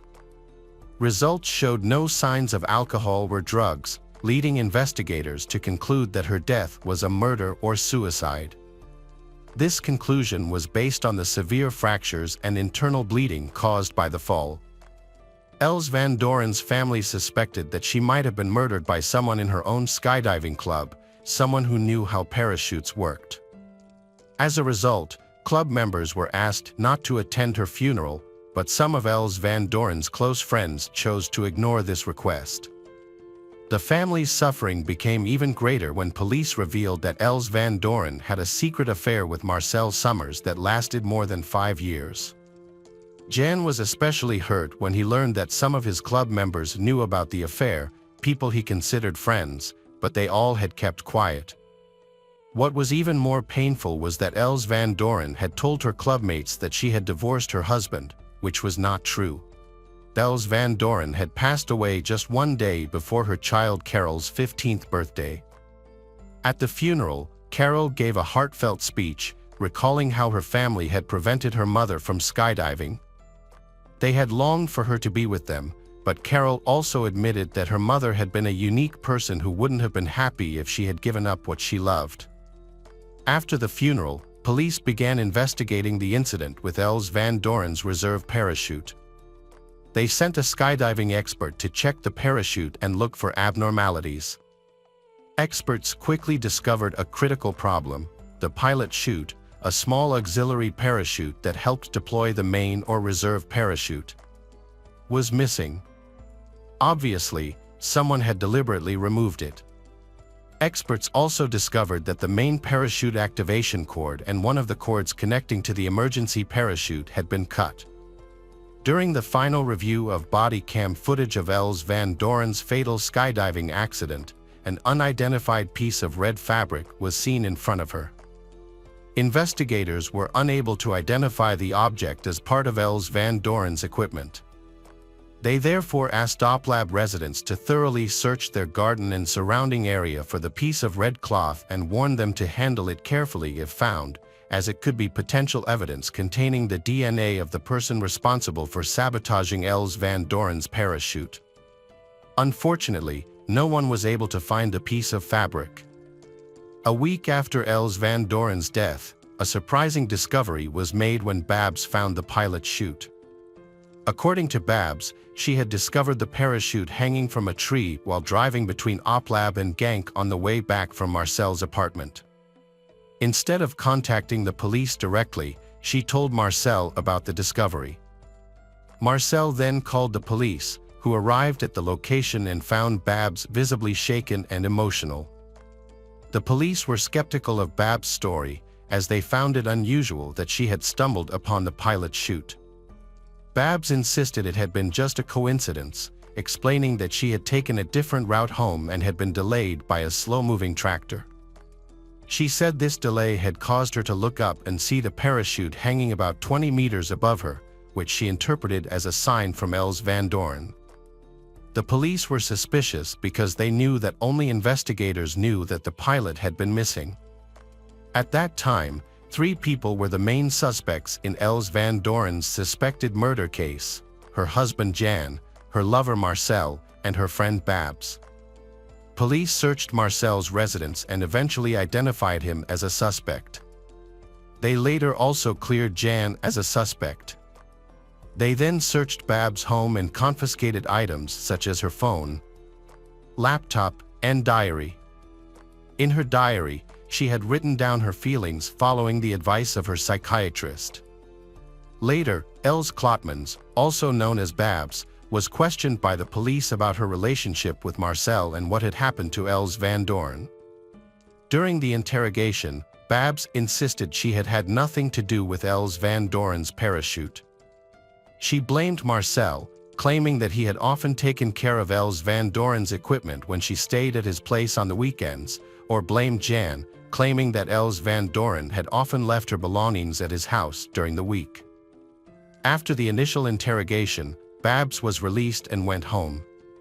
However, she did not appear for a second interview scheduled for December 20, 2006. It was later discovered that that morning she had tried to take her own life by drinking a combination of sleeping pills and antidepressants. Her mother had found her unresponsive and immediately took her to the hospital for emergency treatment. Before attempting suicide, Babs had written letters to loved ones expressing her struggle to cope with the loss of her close friend and the extreme stress of being a suspect in a murder case.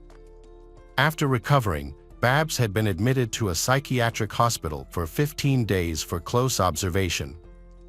This had not been her first attempt at self-harm, as she had previously been diagnosed with borderline personality disorder and depression. Marcel ended their relationship, believing her actions had been more a call for attention than an actual attempt to commit suicide. He thought she had taken the pill just before her mother had been due to return home, suggesting her main goal had been to divert attention from suspicion of involvement in the murder of Els van Doren. Marcel thought the police had been trying to track down Babs and arrest her based on her lies. While still under psychiatric care, Babs had been arrested on January 11, 2007, as a suspect in the murder of Els van Doren. When Babs appeared in court on January 19, 2007, authorities decided that she would be detained while the investigation was ongoing. Authorities asked Babs to take a polygraph test, but she refused and it was never taken. A thorough examination of Els van Doren's parachute equipment had showed that someone had deliberately cut the parachute cord with scissors. The investigation revealed that the person responsible might have been right-handed. Babs spent 3 months in prison by March 2007, having to endure many interrogations. During questioning, she denied any wrongdoing but admitted sending anonymous letters to Els van Doorn. The letter affirmed that Els van Doorn's actions towards her family were wrong. Jan found the letter, but he interpreted it as a criticism of Els van Doorn's frequent absences due to parachuting. However, Babs' intention had been to warn Els van Doorn to end her relationship with Marcel. Babs also confessed to calling Marcel anonymously, especially when he had been with Els van Doorn. She had intended to threaten them. Investigators analyzed Babs' automatic activation device, AAD, and discovered that Babs had jumped with the rest of the team and deployed her parachute beforehand. This supposedly allowed Babs to witness events unfold from above and monitor where Els van Doorn's parachute would land. Babs could have landed and retrieved the parachute later. Babs' trial in the murder of Els van Doorn began on September 24, 2010. Babs had been quickly arrested. The prosecution felt confident that they had enough evidence to prove Babs had committed murder. They believed Babs had been motivated by jealousy because she had discovered her lover, Marcel Summers, had been having an affair with her best friend, Els van Doorn. Babs had previously told investigators that she knew Marcel preferred Els van Doorn to her. The prosecution argued that Babs had wanted to eliminate Els van Doorn as a rival. However, Babs' defense argued that the prosecution's case had been based on circumstantial evidence and unproven allegations. During the trial, Babs claimed that she had not seen a future with Marcel and only had an intimate relationship with him because of her low self-esteem. She even suggested that Els van Doorn's daughter, Carol, might have wanted to harm her mother for being away for the weekend. However, despite her efforts to manipulate the jury and shift blame, the judge's verdict prevailed. On October 20, 2010, Babs had been convicted of murdering her friend Els van Doorn and received a 30-year prison sentence. During the trial, Babs, steadfastly maintaining her innocence, had been closely monitored to prevent her from harming herself again. She later filed an appeal claiming that the police had interrogated her without a lawyer. In May 2011, her appeal was dismissed. In June 2022, after serving 12.5 years in prison, Babs was conditionally released after a third appeal and is now free. It is a pity that Els van Doorn had suffered a tragic fate and that her family had suffered immense pain when the truth had been revealed. Our sincerest condolences go out to the family and loved ones of Els van Doorn, who will be deeply missed. Hello, crime enthusiasts. Are you ready for another chilling investigation? The case of Bain family. David Cullen Bain was born on March 27, 1972, as the first child of Robin and Margaret Bain, who had married in 1969 when David was 2 years old. Robin decided to become a missionary teacher in Papua New Guinea, so the family moved to Papua New Guinea while living there. The family grew to include 3 more children. David became the oldest sibling, followed by 2 younger sisters, Arawa and Laniet, born 3 years apart, and a younger brother, Stephen, 8 years his junior. During their time in Papua New Guinea, Margaret developed an interest in spiritualism. She began believing in spirits and felt the family needed protection from satanic influences. Over time, Robin's dream of becoming a missionary teacher faded after 14 years. In 1988, the family returned to New Zealand and settled in a large house in Anderson Bay, Dunedin. 3 years later, Robin was appointed headmaster of a small school. However, as promising as this new job sounded, their family still faces many difficulties, and their finances were unstable. By 1994, the relationship between Robin and Margaret had completely broken down. They argued so often that she could no longer bear his presence. She even contemplated the possibility of his death. The family no longer lives normally. The members become cold, and the house is seriously neglected. Over time, the home fell into disrepair, but Robin did nothing to improve it. He was rarely home, spending his weeks living and sleeping in a van near the school on weekends. When he returned, he stayed in another van parked in the yard. The Bain family was deeply dysfunctional. The house was untidy, filthy, and there was no attention to cleanliness. Many people described the house as a pigsty. Robin and Margaret's marriage, like their home, was falling apart. Robin maintained some contact with her children, but the relationship was not particularly close. Later, disturbing allegations would surface, suggesting that Robin had been abusive to his daughter, Laniette. For many years, David has a poor relationship with his father, Robin, but is very attached to his mother, Margaret. In 1994, at the age of 22, he was studying in the music department, aspiring to become an opera singer, although the family faced many difficulties. But all 4 children work or go to school. One of his younger sisters is studying to become a teacher, while his younger brother, Stephen, is still in school. David's education was not easy. He took a few years off from university, but eventually returned to study classical music to make ends meet. He works as a newspaper delivery boy in the morning. There were many problems in the Bain household, and parents should maintain close relationships with each other, as well as with their children. However, in the Bain family, things were different. Each person had their own life and barely communicated with each other. Over time, Margaret became convinced that their troubles stemmed from Robin, whom she believed was possessed by the devil. In her diary, she claimed Robin harbored a demon named Belle. She was so sure of this that she organized an exorcism to exorcise the demon from Robin. Robin's life became miserable. He was forced to live in a camper van and endured Margaret's accusations and rituals whenever he came home. His mental health deteriorated as time went on. He neglected basic hygiene, suffered from severe depression, and seemed to live in a mechanical manner.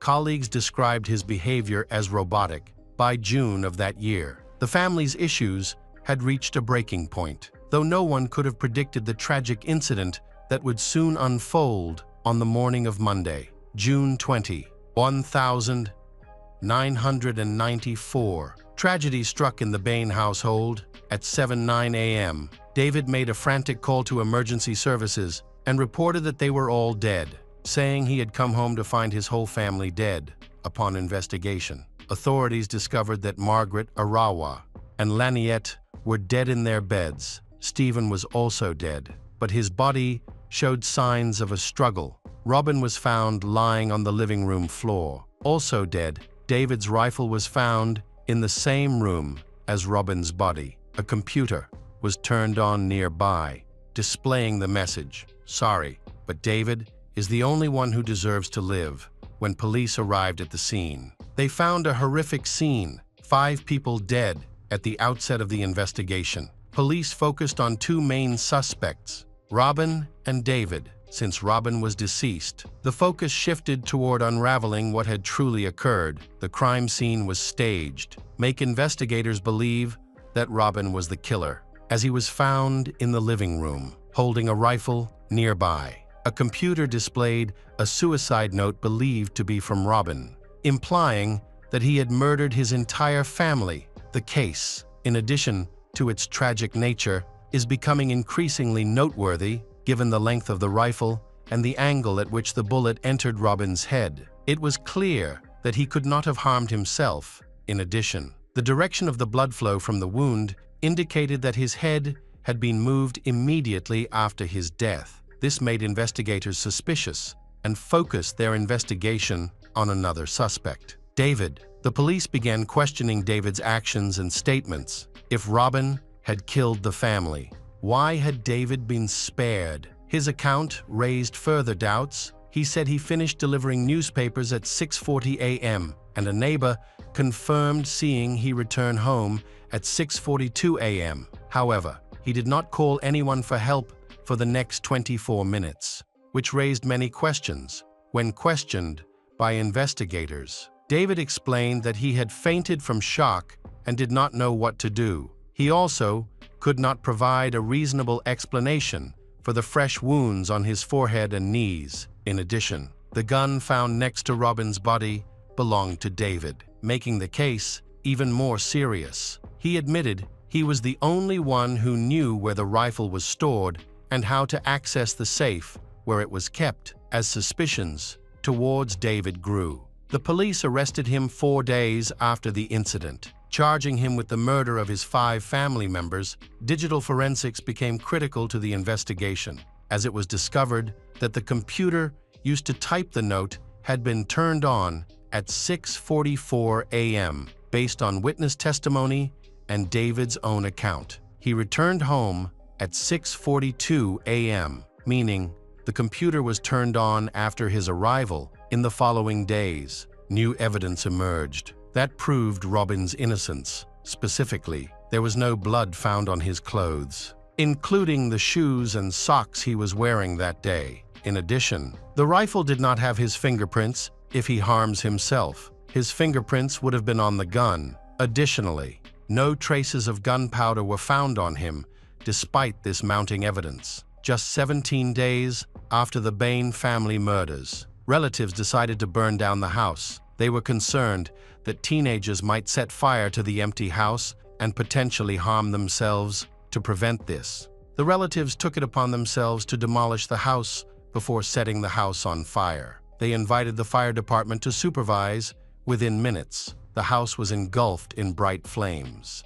Visible from a great distance, the smoke lingered in the area for over an hour. A legal expert questioned the legality of the action, doubting whether the legal issues regarding the ownership of the house had been fully resolved. However, David, as the heir and trustee, stated that he never wanted to see the house again. He agreed to demolish it and replace it with something else. As he considered the house to be completely worthless, the investigators could only work with the evidence they already had. Many people believed that the house burned down so quickly that it became strange and suspicious. The question is, why were the relatives allowed to destroy the crime scene? Nearly a year later, in May 1995, David's trial finally began. Prosecutors presented a detailed timeline of incident. They argued that at 5:00 a.m. on June 20,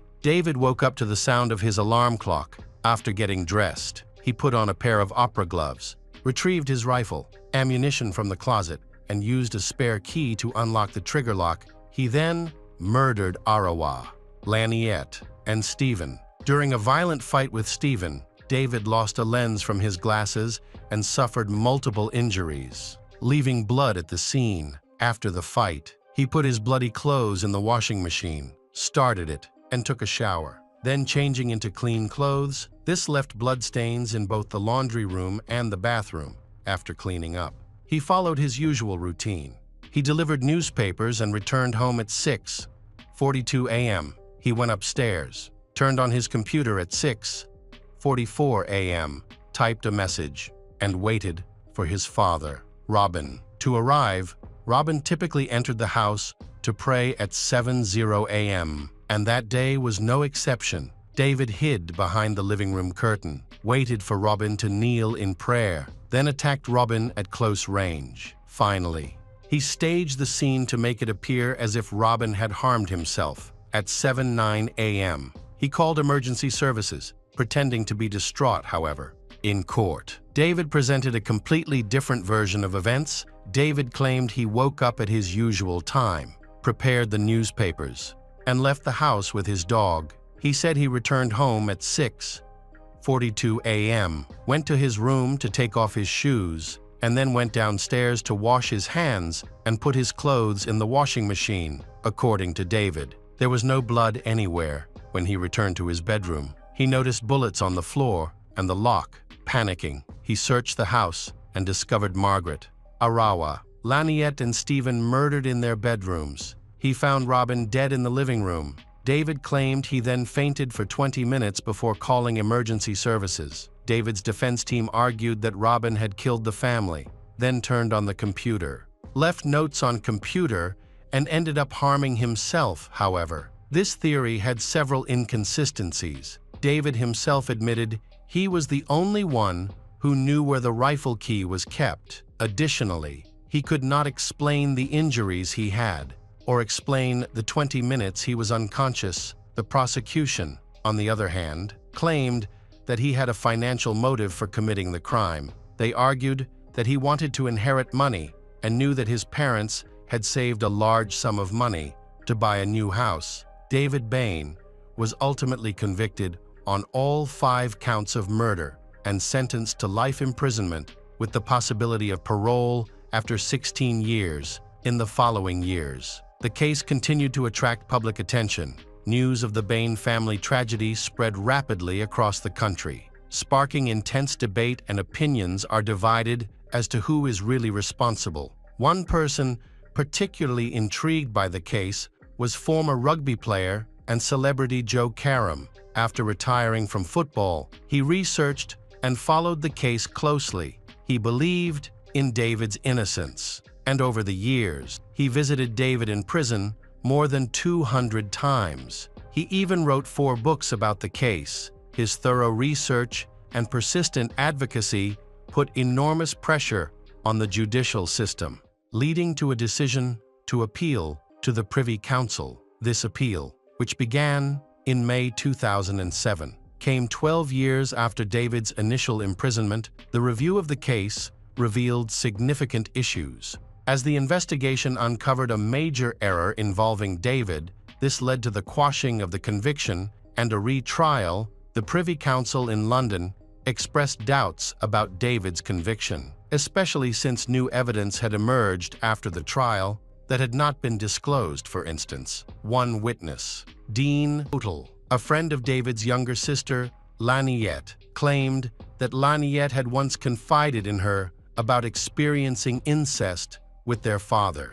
Robin, Dean stated that after hearing this, she went home that weekend and shared the information with her family. This testimony could have shed light on Robin's motives in the case. However, at the original trial, the judge said Dean's account was just hearsay and judged her to be an unreliable witness. Therefore, this information was not presented to the jury. Additionally, other troubling details about Robin surfaced over time. For example, he shared stories of violence and cruelty written by his students on the school newsletter, including one about a family murder in 1995. The jury was not given access to this information, making it impossible for David's defense to use it effectively against Robin. Eventually, David was released on bail while awaiting the retrial.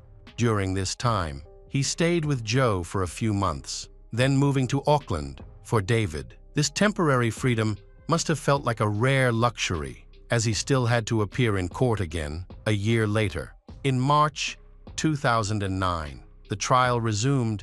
David and all those involved faced the nightmare. Once again, he continued to deny the murders of his 5 family members, and his defense team again insisted that Robin was the one who murdered his family. This time, the defense had more evidence to explain why Robin killed his family. They argued that Robin suffered from severe depression, was frequently anxious when interacting with colleagues and friends, while also facing personal problems. Additionally, Laniette was about to reveal a secret about her incestuous relationship with her father, Robin. This may have affected Robin's mental state. The retrial lasted 3 months, but the jury needed less than a day to reach a unanimous verdict. David was found not guilty on all 5 counts of murder after spending 13 years in prison and another 2 years being treated as a suspect. David was acquitted and released. However,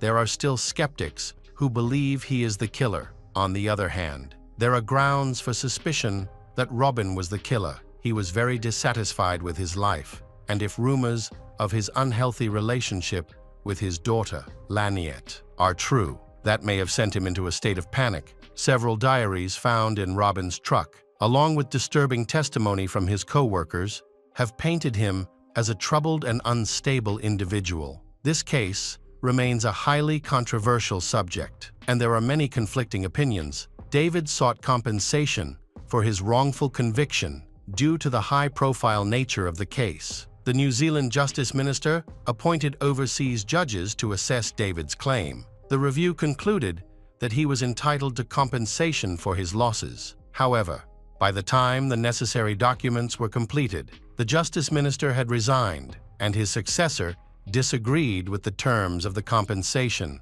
However, David was eventually compensated for his wrongful imprisonment. In 2016, he received $925 to resolve the matter. During this time, he rebuilt his life. He found a job as an engineer, fell in love, got married, and had a child. He also legally changed his name. There are rumors that the family has since moved to Australia. Meanwhile, a new house has been built on the site where the Bain family home once stood before it burned down.